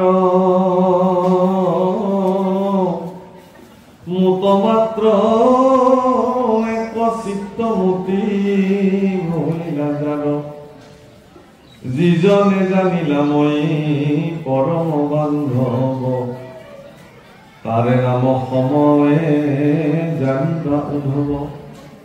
এক নম্বৰৰ পৰা আৰম্ভ কৰিছে সং কাক বোলে। অত্যন্ত গুৰুত্বপূৰ্ণ কথা, আপোনালোকৰ জীৱনৰ লগত সম্পৃক্ত এটা কথা। ভগৱন্ত পুৰুষে উদ্ধৱক ক'লে যে উদ্ধৱ, যি কথা তুমি সুধিলা পৰম ভাগৱত এয়া, মহাজনে যাক নজানে সাক্ষাৎ, মহাসন্তসকলেও এইবোৰ কথা নাজানে, পৰম জ্ঞানীসকলেও এইবোৰ কথা নাজানে, কৰিব বেকত মূৰ সন্মত তোমাক। আজি কোন প্ৰথমবাৰৰ কাৰণে তোমাক মই মোৰ এই কথাসমূহ ব্যক্ত কৰোঁ। আন দেৱ ধৰ্মক কৰিও পৰিহাৰ, মুত মাত্ৰ একচিত্তমতি হইলা যাৰ, যিজনে জানিলে মই পৰম বান্ধৱ, তাৰে নাম সময়ে জানিল। যিজনে সমস্ত পৰিত্যাগ কৰি কেৱল ভগৱান কৃষ্ণকে সৰ্বে সৰ্বাত ঈশ্বৰ বুলি মানি ললে, তেওঁ দুখানি অভয় চৰণত যিজনে নিজকে সমৰ্পিত কৰিলে, যিজনে জানিলে যে ময়ে তেওঁলোকৰ কাৰণে সৰ্বশ্ৰেষ্ঠ, এই ভাৱনাটোকে সম বোলে। তালব্য স আৰু সম। এই সমৰ বিপৰীতটো কি জানে? অহম মম ভাৱনা। দ্বাদশ স্কন্ধত খুব ধুনীয়াকে কৈছে অহম মম। অহম মানে মই, মম মানে মোৰ। এই সংসাৰখন মোৰ, মানে এই শৰীৰটো মই, এই অহম ময়ে জগতত কোন আছে? ভগৱানকো বহুতে অৱজ্ঞা কৰে। কোন ঈশ্বৰ আছে? আচৰিত লাগে ভাবিলে যে নিজকে ঈশ্বৰ বুলি ভবা এই সকল অসুৰৰ তালিকাত আছে। যেনে হিৰণ্যকশিপু, তেওঁ ঘোষণা কৰিছিল যে ময়ে ভগৱান, কোনো বিষ্ণু ভগৱান নহয়। ৰাৱণ স্বয়ং নিজকে ঈশ্বৰ ঘোষণা কৰিছিল যে মোতকে সৰ্বশ্ৰেষ্ঠ কোন হ'ব পাৰে, ত্ৰিজগত মই মানে নিয়ন্ত্ৰিত কৰিব পাৰো। কুবেৰৰ সম্পত্তিকো তেওঁ হৰণ কৰি লৈ গৈ প্ৰভাৱশালী আৰু সম্পত্তিশালী ব্যক্তিৰূপে জগতত তেওঁ পৰিগণিত হৈছিল। কিন্তু সেই সম্পত্তি থাকিল জানো? সেই সম্পত্তিয়ে ৰাৱণক নিৰাপত্তা দিব পাৰিলে জানো? প্ৰচণ্ড বাহুবল পৰাক্ৰমক ৰাৱণক নিৰাপত্তা দিব নোৱাৰিলে। একমাত্ৰ অহংকাৰে তেওঁৰ জীৱনত সৰ্বশ্ৰেষ্ঠ শত্ৰু হিচাপে থিয় দিলে আৰু ভগৱান ৰামৰ হাতত তেওঁৰ মৃত্যু হ'ল। এতিয়া সেইকাৰণে কৈছে যে মোৰ একচিত্ত মতি যিজনৰ হ'ল, এই অৱস্থাটোকে সম বোলে। অৰ্থাৎ ভগৱানৰ চৰণত আপোনাৰ চিত্ত নিমজ্জিত হোৱা অৱস্থাটোক সম বোলে। যদি কাৰোবাৰ এই অৱস্থা হৈছে তেতিয়াহ'লে তেওঁ সম অৱস্থাত আছে। উদ্ধৱৰ প্ৰশ্ন আছিল সম কাক বোলে? তাৰমানে ভগৱানক পাবৰ কাৰণে প্ৰথমটো ষ্টেপ, ঈশ্বৰক প্ৰাপ্তিৰ প্ৰথমটো সোপান কি? যে তুমি ব্যতিৰেকে মোৰ আৰু কোনো নাই, তুমি মোৰ জীৱনৰ সৰ্বেসৰ্বা। এই কথাখিনি অৰ্জুনে যিদিনাখন ভগৱান কৃষ্ণক প্ৰাৰ্থনা কৰিছিল, অৰ্জুনৰ শ্ৰীমুখে ব্যক্ত হৈছিল। ত্বমেব মাতা চ পিতা ত্বমেব, ত্বমেব বন্ধু চ সখা ত্বমেব, ত্বমেব বিদ্যা দ্রবিণম ত্বমেব, ত্বমেব সর্বম মম দেব দেব। তুমি মোৰ পিতৃ, তুমি মোৰ মাতৃ, তুমি মোৰ বন্ধু, তুমি মোৰ সখা, তুমি মোৰ বিদ্যা, তুমি মোৰ বুদ্ধি, তুমি মোৰ দ্ৰব্য, তুমি মোৰ সম্পত্তি সমস্ত। শেষত কি বুলি কৈছে? ত্বমেব সৰ্বম মম দেব, তুমি মোৰ সমস্ত, তুমি ব্যতিৰেকে মোৰ আৰু বেলেগ কোনো। এজন সমৰ্পিত ভকতৰ এয়া মনোবৃত্তি, দৃষ্টি, এয়াই তেওঁৰ দৃষ্টিকোণ যে মোৰ কিবা আছে যদি সেয়া তোমাৰ, মোৰ বুলি বেলেগ। যেতিয়ালৈকে মোৰ বুলি ভাবি থাকিব তেতিয়ালৈকে তেওঁ ভগৱানক প্ৰাপ্তি হ'ব নোৱাৰে। যিদিনাখনে ভগৱানৰ বুলি ক'ব নিজক ময়ো তোমাৰেই প্ৰভু, মোৰনো নিজৰ অস্তিত্ব কি আছে, তুমি ব্যতিৰেকে মোৰ কোন আছে, এই ভাৱনাটোক, এই অৱস্থাটোক সম। পিছত কৈছে কি বুলি? হে ৰাম মোৰ কথা কৰ্ণে শুনৈ কৰ্ণে, মুখে বোলৈ ৰাম, অ যিটো হস্ত দুই মাত্ৰ মোৰ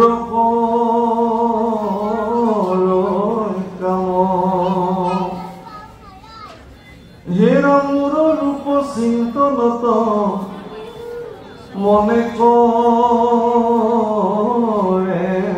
শ্ৰম, জানা প্ৰাণ সুখী তাকে বুলি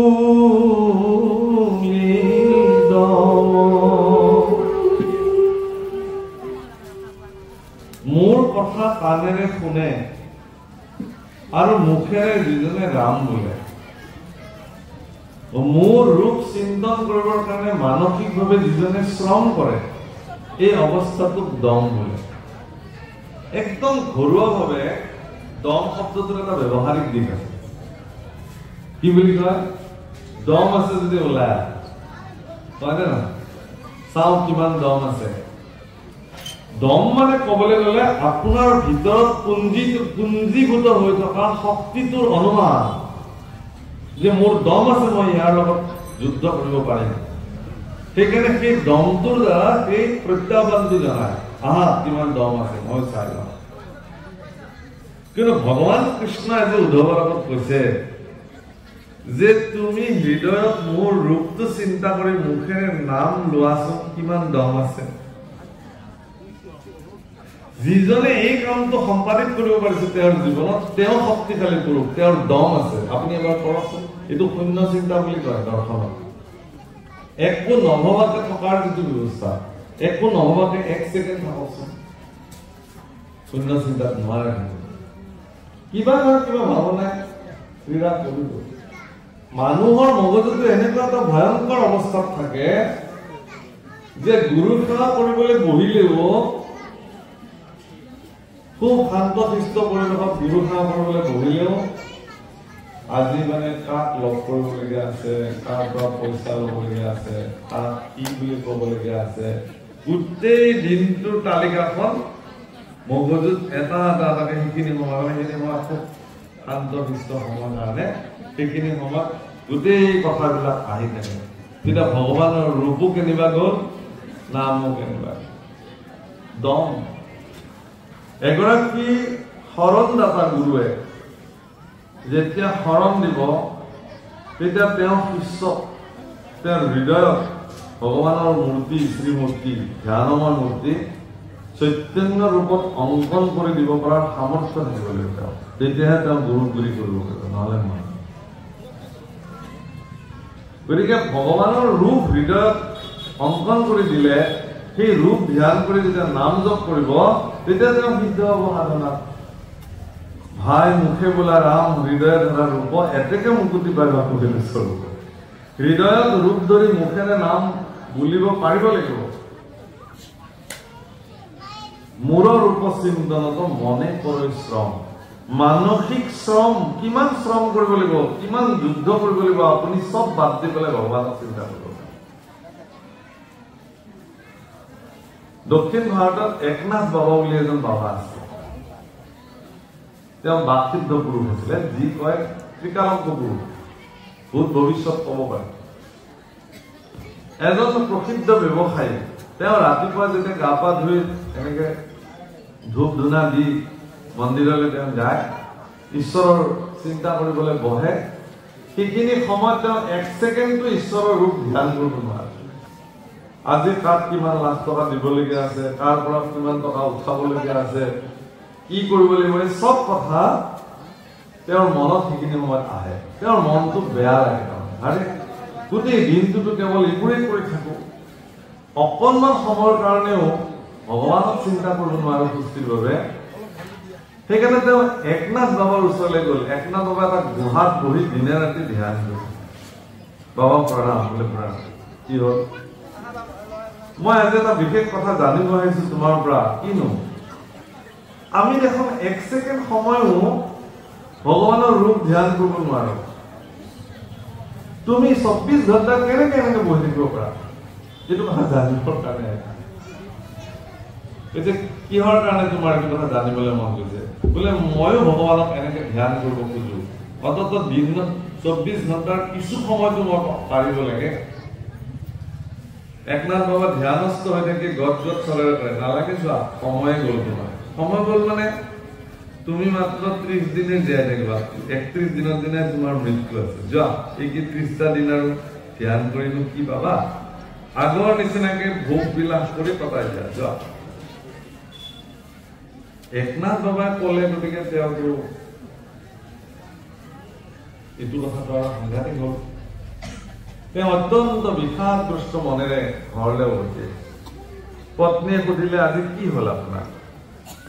বোলে মোক আৰু নামাতিবা, গোটেই জীৱনটো যি কেচ কেচ কৰিলা আৰু ডিষ্টাৰ্ব নিদিবা, মোৰ মাত্ৰ 30টা দিন। এই 30টা দিন অন্তত মই শান্তিৰে ভগৱানক চিন্তা কৰিবলৈ মোক দিয়া।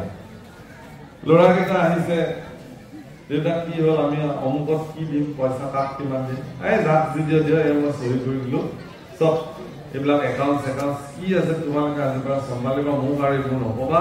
তোমালোকে যি কৰা এইবিলাক তোমালোকৰ বস্তু, যি মোক একো নালাগে। চব ল'ৰা ছোৱালীক গোটাই দিলে। পত্নীক ক'লে, তুমিতো মোক ডিষ্টাৰ্ব নকৰিবা। চবেই গম পাই গ'ল কথাটো। তেওঁলোকৰ দেউতাক মাত্ৰ 30 দিন থাকিব, হাহাকাৰ লাগি গ'ল। ইজনে সিজনক ফোন কৰিলে। 30 দিনৰ দিনা গোটেই বংশ কুটুম্ব মানুহ আহি গোট খাই গ'ল ঘৰত। কিছুমানে ভিতৰে ভিতৰে খৰি খেৰো যোগাৰ কৰিছে, মানে যিহেতু যাবই আজি। 30 দিন পাৰ হৈ গ'ল, মানুহজনটো নমৰিলে। 31 দিনৰ দিনাতে একোৱে হোৱা নাই, যেনে মানুহ তেনেকে বহি আছে, ধ্যানস্থ হৈছে ভগৱানক। একনাথ বাবা ঘৰ আহি ওলাইছে, বোলে বাবা তুমিতো কৈছিলা আমাৰ দেউতা 30 দিনৰ ভিতৰত, ক'ত আছে দেউতা? একনাথ বাবাক দেখা পোৱাৰ লগে লগে তেওঁ প্ৰণিপাত জনাই, বাবা আপুনি আহিছে। বোলে আজি কিন্তু 31 দিন হ'ল। হয় নেকি? তেওঁ গমেই নাপায় তাৰমানে। তুমি কৈছিলাতো মই 30 দিন থাকিম বুলি, মই দেখোন জীয়াই আছো। কৈছে শুনা, পৃথিৱীত কোনেও ক'ব নোৱাৰে কাৰ কেতিয়া মৃত্যু আছে, কাৰ কেতিয়া মৃত্যু আছে, ময়ো নাজানো। বোলে তেতিয়াহ'লে কিয় কৈছিলা? বোলে এতিয়া তুমি ধ্যান কৰিব পাৰিছা নে আগতে সেইটো কথা কোৱা। বোলে এতিয়াতো মই সুন্দৰকে ধ্যান কৰিছো, বেলেগ ভাৱনা আহিছে নে? বোলে নাই। বোলে সেইকাৰণে কৈছিলো, তুমি যে মোক সুধিছিলা মই কেনেকে 24 ঘণ্টা বহি থাকিব পাৰো, সেই কৌশলটো মই তোমাক দিছিলো। তুমি যে সকলো বাদ দি দিলা, ল'ৰা ছোৱালীক চব দি দিলা, দি এতিয়া মুক্ত হৈ গলা নহয়, এতিয়া তুমি ঈশ্বৰক ধ্যান কৰিব পাৰিবা। এই কৌশলটো মই তোমাক দিছিলো, এতিয়া পাৰিছানে? বোলে পাৰিছো। এনেকে ধ্যান কৰিবা। এতিয়া তুমি ঘৰৰ কাম সকলো কৰা, কৰি ঈশ্বৰক ধ্যান কৰা। কৈছে না বাবা, মই আৰু সেইখন জগতলৈ আৰু ঘূৰি নাযাওঁ। মই এনেকে মই বৰ প্ৰশান্তি লাভ কৰিছো, বাকী ল'ৰা ছোৱালী তেওঁলোকে যেনেকে চলাব। আমাৰ পিতৃ মাতৃবিলাকৰ এটা ডাঙৰ সমস্যা আছে আজিৰ তাৰিখত, যে আমি ল'ৰা ছোৱালীবিলাকক একো নাজানা বুলি ভাবিছো। সেইকাৰণে আমি সিহঁতক এৰি নিদিওঁ। বোলে বাবা যোৱাচোন বজাৰখিনি কৰি আনা, মাকে ক'ব সিনো ক'ত পাৰিব সৰু ল'ৰা, আপুনি নিজে যাওক। কিয় নোৱাৰিব? তাৰমানে সি বজাৰৰ পৰা বস্তু আনিলে সি বেয়া বেয়া খাদ্য লৈ আহিব। আনিব দিয়কচোন এদিন বেয়া খাদ্য, বেয়া বেঙেনা লৈ আহক, বেয়া কবি লৈ আহক, বেয়া আলু লৈ আহক, আনিব দিয়ক। আৰু সেই বেয়া চব্জিখিনিকে তাক ৰান্ধি খুৱাওক। সি খাব নহয়, খালে ক'ব যে বেয়া লাগিছে, এনেকুৱা বেয়া নানিবা, বাচি আনিবা, এনেকুৱা বেয়া লাগিব খালে। তাৰমানে ভুল কৰিলেহে শুদ্ধি হ'ব, শুদ্ধতাটো হ'ব। আমি ল'ৰা ছোৱালীবিলাকক একো নজনা বুলি পিতৃ মাতৃবিলাকে আমি এনেকুৱাকে দায়িত্ব লৈ থাকো, বৃদ্ধ অৱস্থালৈকে ল'ৰা ছোৱালীক আমি দায়িত্ব নিদিওঁ। নিজেই টানি খাবনিৰ নিচিনাকে একদম আনি ঈশ্বৰ ধৰ্ম কৰ্ম গুৰু সেৱাৰ প্ৰতি মন নাই। মানে ভকতৰ সংগ প্ৰাপ্তিৰ পিছতো, সন্তৰ সংগ প্ৰাপ্তিৰ পিছতো বহুত বৃদ্ধ লোকে বিষয় বাসনাৰ প্ৰতি ইমান তাৰণা, তেওঁলোকে ঘৰখন এৰিব নোৱাৰে। ঘৰৰ যিবিলাক বিষয় সুখৰ কাম সেইবিলাক তেওঁলোকে এৰিব নোৱাৰে। অথচ তেওঁলোকে এৰিলেও এতিয়া এৰিব পাৰে, কাৰণ তেওঁলোকৰ ল'ৰা ডাঙৰ হৈছে, বোৱাৰী পাইছে, নাতি পাইছে। কিন্তু তেওঁ নিজকে কি বুলি ভাবে যে মইতো এইখন ঘৰৰ মুৰব্বী, গতিকে মই কাম নকৰা হৈ গ'লে কিজানি মোক মানুহে মুৰব্বী বুলি গণ্যই নকৰিব, মোৰ সেৱাৰ পৰা মই বঞ্চিত হৈ যাম। সেইকাৰণে তেওঁ নিজৰ সেৱা প্ৰাপ্তিৰ লোভত ভগৱানৰ সেৱাৰ পৰা নিজক বঞ্চিত কৰে। এইটো হ'ল সমস্যা। সেইকাৰণে কৈছে যে আপোনাৰ শ্ৰম, মনৰ শ্ৰম কিমান আছে ভগৱানৰ ৰূপ ধ্যান কৰিবৰ কাৰণে, সেই কথাটোহে তাকে দম বুলিছে। উদ্ধৱে প্ৰশ্ন কৰিছে, সম কাম বোলে দম কাম বোলে, দমৰ অৰ্থে হেৰা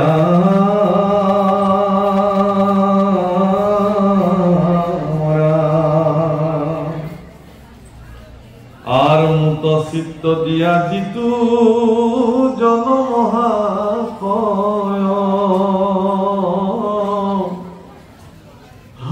ক্ষমাশীল পুৰুষবিলাকৰ হেনো পৰাভৱ নাই। পৰাভৱ শব্দৰ অৰ্থ পৰাজিত।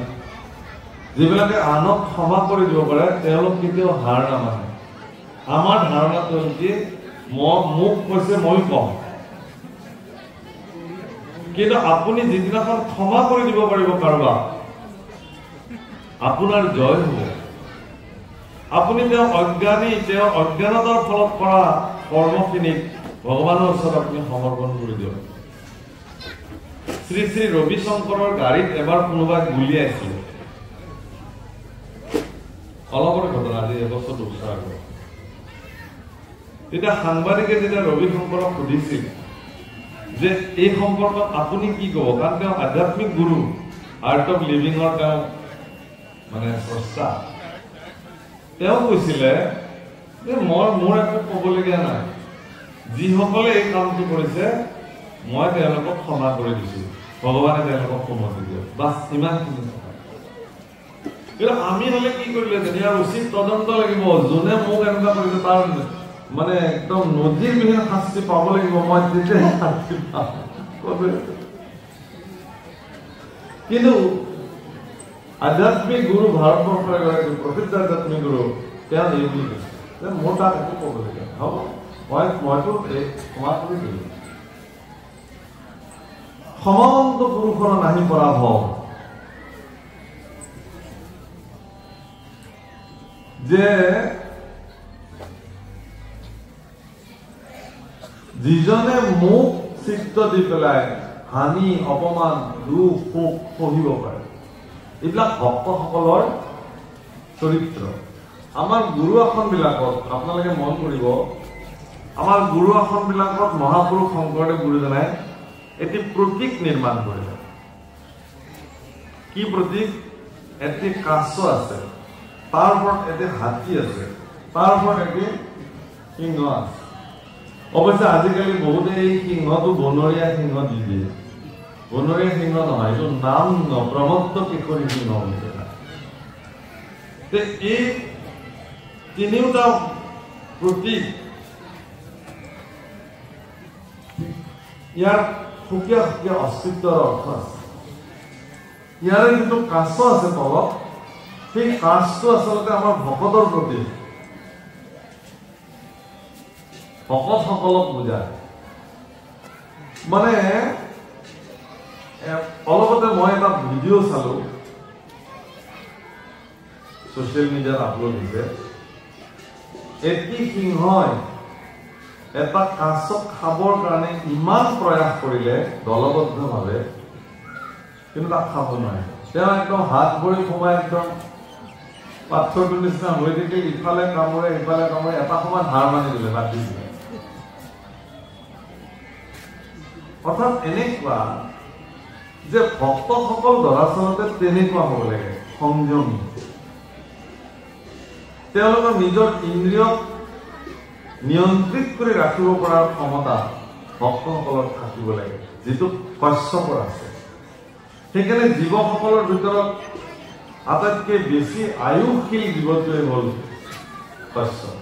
কাৰণ তেওঁ ইমান সংযমী, তেওঁ যিকোনো বিপদৰ আশংকা দেখিলেই নিজকে সংযমিত কৰি ৰাখে, তেওঁ নিয়ন্ত্ৰণহীন হৈ নাযায়। আৰু হাতীটো হ'ল পাপৰ প্ৰতীক।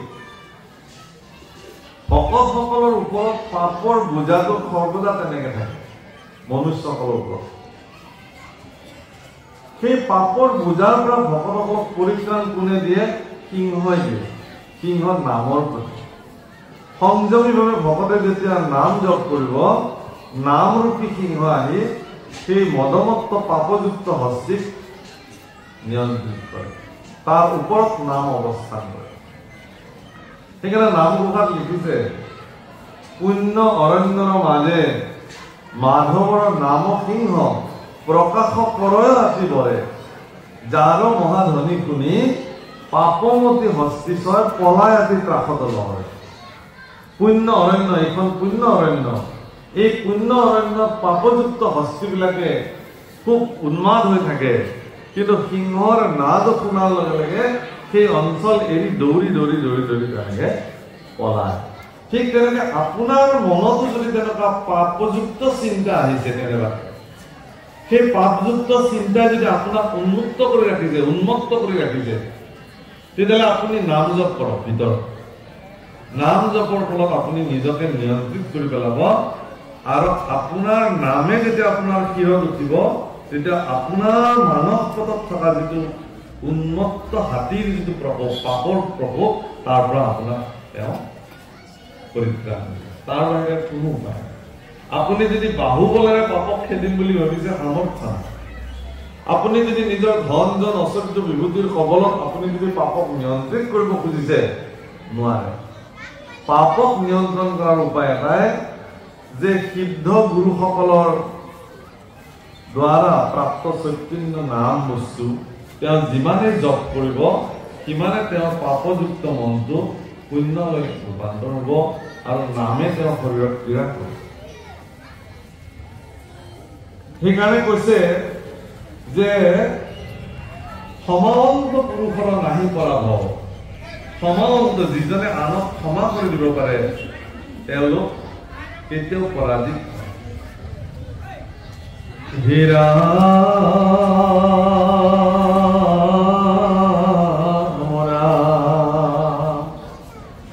মোৰ মনে ধৰি যিটো তেজলোভ কাম জানিবায়ো ধব বন্ধু ধৈৰ্য তাৰ নাম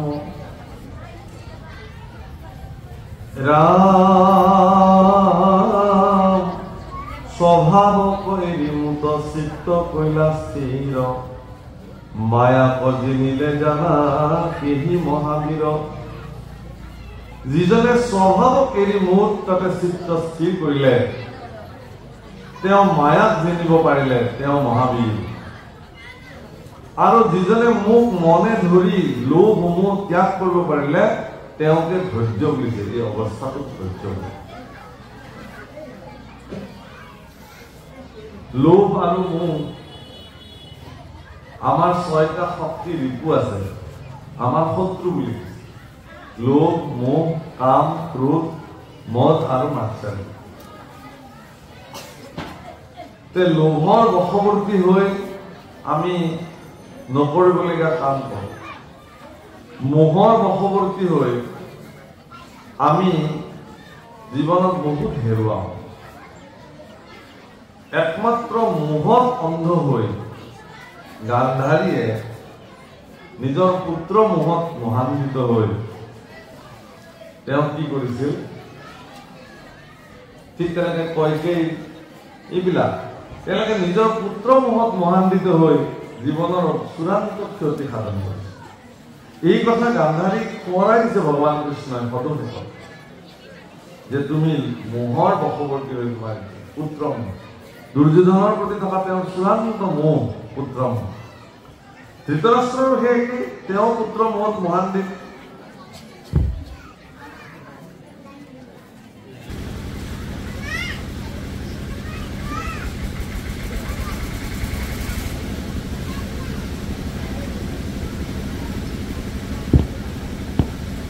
কৃষ্ণ আটাইতকৈ চূড়ান্ত মোহ হৈছে মানুহৰ নিজৰ শৰীৰটো। শৰীৰৰ মোহত আমিবিলাকে মহান্বিত হৈ আছো। কিন্তু এই শৰীৰটো এদিন স্খলন হৈ যাব, খহি পৰিব। আমিবিলাকে এই কথা উপলব্ধি নকৰোঁ। দিনে দিনে খুচিয়া ঘূৰিবে ৰঙিলা দালানেৰ মাটি গুছায় কোন ৰঙে বান্দিশেৰ ঘৰ পিঠা মিঠা গন্ধ মাঝে গুছায় কোন ৰঙে। এই ঘৰটোতে সাজিছো কেৱল মিছা দ্বন্দ্বৰ কাৰণে, একো নাই। হাড়িৰ ঘৰ খানি স্বামীৰ ছাউনি বান্ধে বান্ধে তাৰ জোৰা, পাহাড় তলে ময়ৰা মুড়ি শূন্য উড়ায় তাৰা। ঘৰ এটা যেনেকে তিলকে পঢ়ি গৈ থাকে, শৰীৰটো এদিন বিনষ্ট হৈ গৈ থাকে। কিন্তু শৰীৰটোৰ প্ৰতি আমি ইমান মহান্বিত যে বৃদ্ধ বয়সলৈকে নিজৰ শৰীৰটোক তজবজীয়া দেখাবৰ কাৰণে আমি কসমেটিকৰ ব্যৱহাৰ কৰি হ'লেও নিজকে ধুনীয়াকৈ ৰাখিবৰ কাৰণে প্ৰয়াস মেকআপ কৰিবলৈ। কাৰণ শৰীৰটোৰ প্ৰতি থকা চূড়ান্ত মোহে এইবিলাক কৰাবৰ কাৰণে ৰাখিব। কিন্তু সেই শৰীৰটো এদিন যিদিনাখন যিজনে মোক চৈতন্য কৰি ৰাখিছে, এই সুন্দৰ ভগৱান যিদিনাখন এই শৰীৰটো এৰি গুচি যাব, মানুহে কিন্তু এই ধুনীয়া শৰীৰটোৰ প্ৰতি কিঞ্চিত মানুহ মোহ নাৰাখে।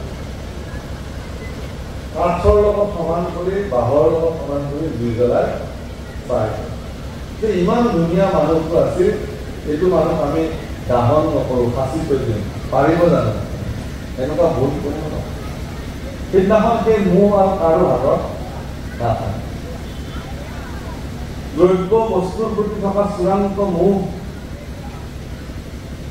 অলংকাৰৰ প্ৰতি থকা চূড়ান্ত মোহ, এই মোহবিলাকৰ কাৰণে আমিবিলাকে মহান্বিত হৈ হৈ যিজনৰ প্ৰতি মোহ ৰাখিব লাগে তেওঁকে পাহৰি যাওঁ। সেইকাৰণে আধ্যাত্মিক দৃষ্টিত এটা কথা কৈছে যে যিজন ব্যক্তিয়ে নিজৰ ভিতৰৰ মানুহজনক সজালে তেওঁ আৰু বাহিৰৰ মানুহজনক নসজালেই হ'ব। ভিতৰত যিজন মই বহি আছে, ভগৱান বহি আছে, তেওঁক সজাব লাগে। তেওঁক সজালে বাহিৰৰ জনক নসজালেও হ'ব।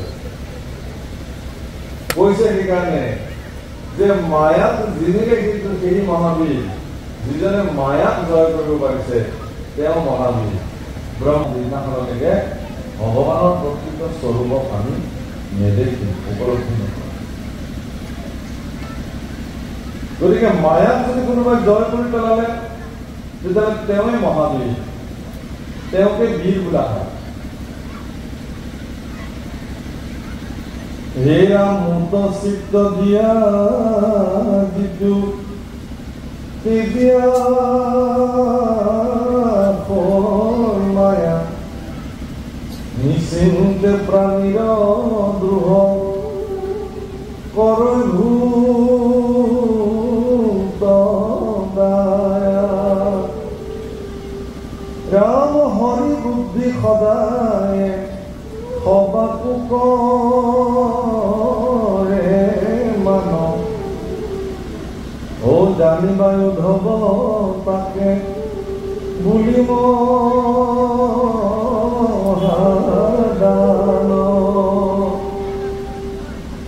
আর মুক্ত চিত্ত দিয়া তেজি গুগয় ভিনাত জানা তারে নাম মহা তপয় বিনাত। রাম সমস্ত জগত যিটো দেখ হৰিময়, তাৰে নাম সত্য সখী জানিবা নিশ্চয়।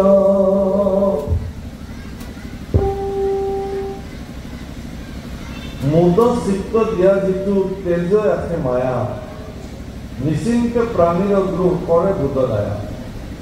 ভূতদায়া মানে সমস্ত ভূতৰ প্ৰতি সদ্ভাৱনা, এইটো ভূতদায়া। ভগৱানৰ প্ৰিয় কোন, এনেকুৱা প্ৰশ্ন গীতাত উত্থাপিত হৈছে। আপোনাৰ ভগৱানৰ প্ৰিয় হবলৈ মন যায় নে নাযায়? নিশ্চয় যাব যে মই ভগৱানৰ প্ৰিয় হব লাগে, ভগৱানে মোক ভাল পাব লাগে। অৰ্জুনৰ মনতো এই ভাৱনাই ক্ৰিয়া কৰিলে যে ভগৱানৰ প্ৰিয় হবৰ কাৰণে কি কৰিব লাগিব। আৰু এই প্ৰশ্নটো উত্থাপন হলে গীতাত প্ৰত্যেক মানুহ কেন্দ্ৰীভূত হৈ যায় এই কথাটো যে কেনেকে ভগৱানৰ প্ৰিয় হব পাৰে। অৰ্জুনে ভগৱানক সুধিলে, প্ৰভু তোমাৰ প্ৰিয় কোন হব? গীতাৰ 12 অধ্যায় ভক্তি যুগত ভগৱান কৃষ্ণই স্বয়ং শ্ৰীমুখে এই কথা উত্তৰ দিছে। কি বুলি কৈছে?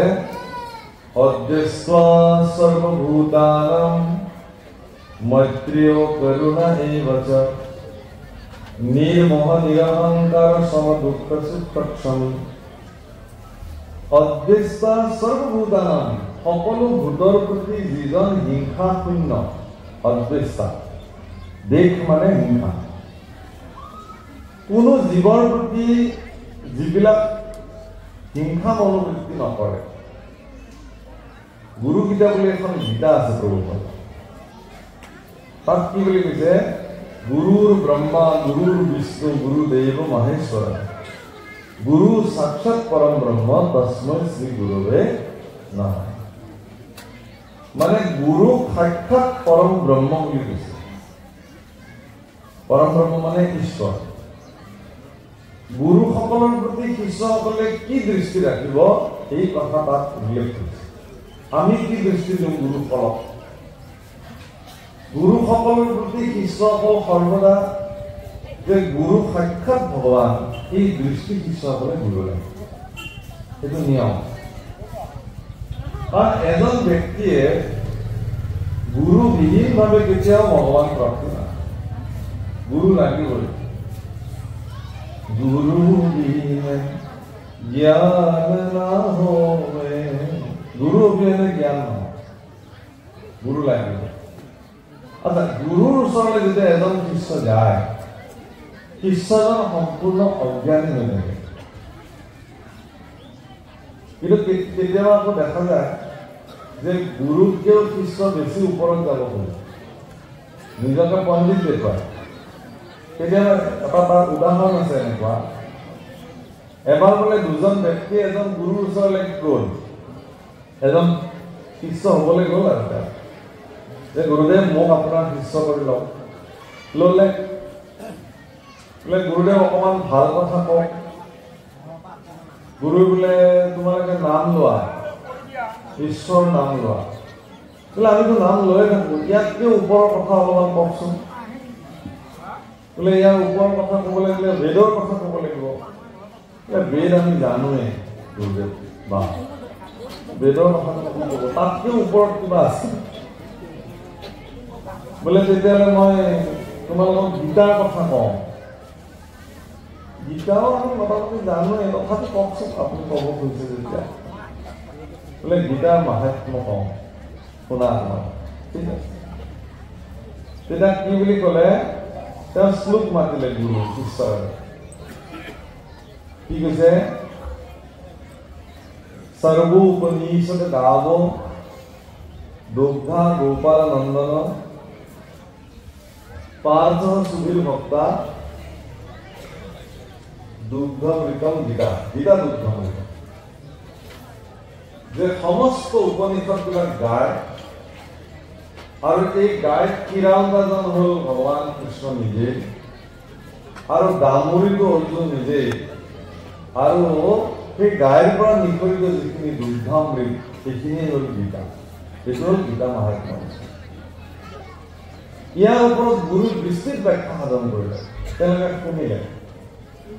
শিষ্যক গুৰু সুধিলে, তুমি বুজি পালানে? বোলে পালো। ভালকে বুজি পাইছা? পাইছো। কিবা থাকিল নেকি সন্দেহ? বোলে থাকিল সন্দেহ। কিনো সন্দেহ? এই যে আপুনি দুটা গাধৰ কথা ক'লে, এইটো কোন এই গাধ দুটা? মানে আচলতে সৰ্বোপনিষদ গাব দুগ্ধা গোপাল নন্দন। দুগ্ধা মানে গাখীৰ কিৰাওতাজনক দুগ্ধা বুলি কৈছে। তেওঁলোকে শুনিলে দু গাধা। বোলে এই দুটা গাধা কোন? গুৰুৰ বোলে ভাল শিষ্য পালো মই, আৰু এনেকুৱা শিষ্য হ'লে ভালেই। গুৰুৰ ক'লে সেই গাধ দুটাৰ কথা ক'বলৈ থাকিল মোৰো হৈছে।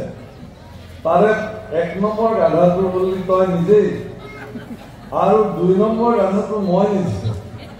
কাৰণ তোৰ নিচিনা শিষ্যক মই একো ভবা নিচিন্তাকে শৰণ ভজন দিলো। বুজিছেনে? গতিকে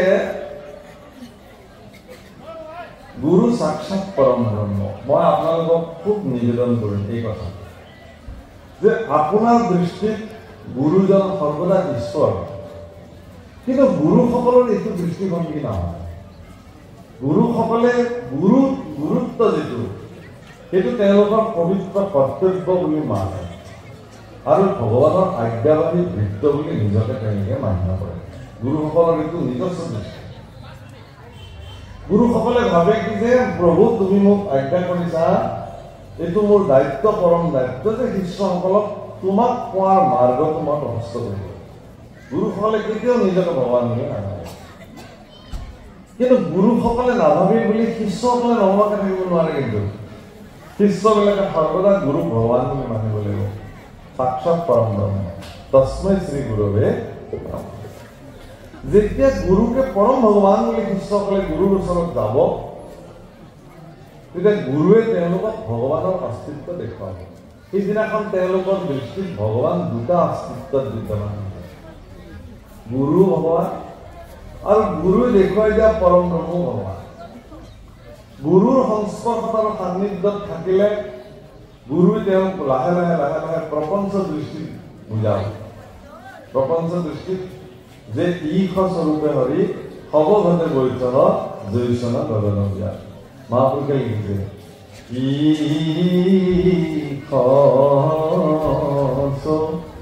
ৰূপে হৰি সবঘতে বৈঠহ জৈচন গগন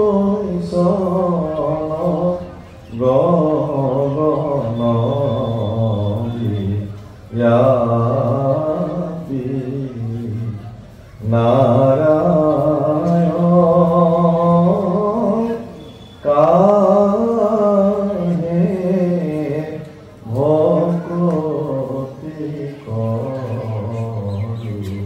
কৰি তেজা এবাৰ সকলোৱে মোৰ লগত গাওকচোন হৃদয় নাৰায়ণ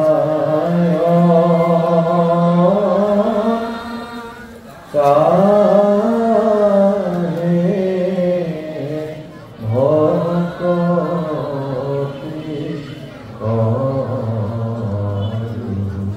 তেজা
আপোনাৰ হৃদয়ত এইটোক যদি 24 ঘণ্টাই যদি ভিতৰত বাজি থাকে আপুনি একোৱেই কৰিব নোৱাৰে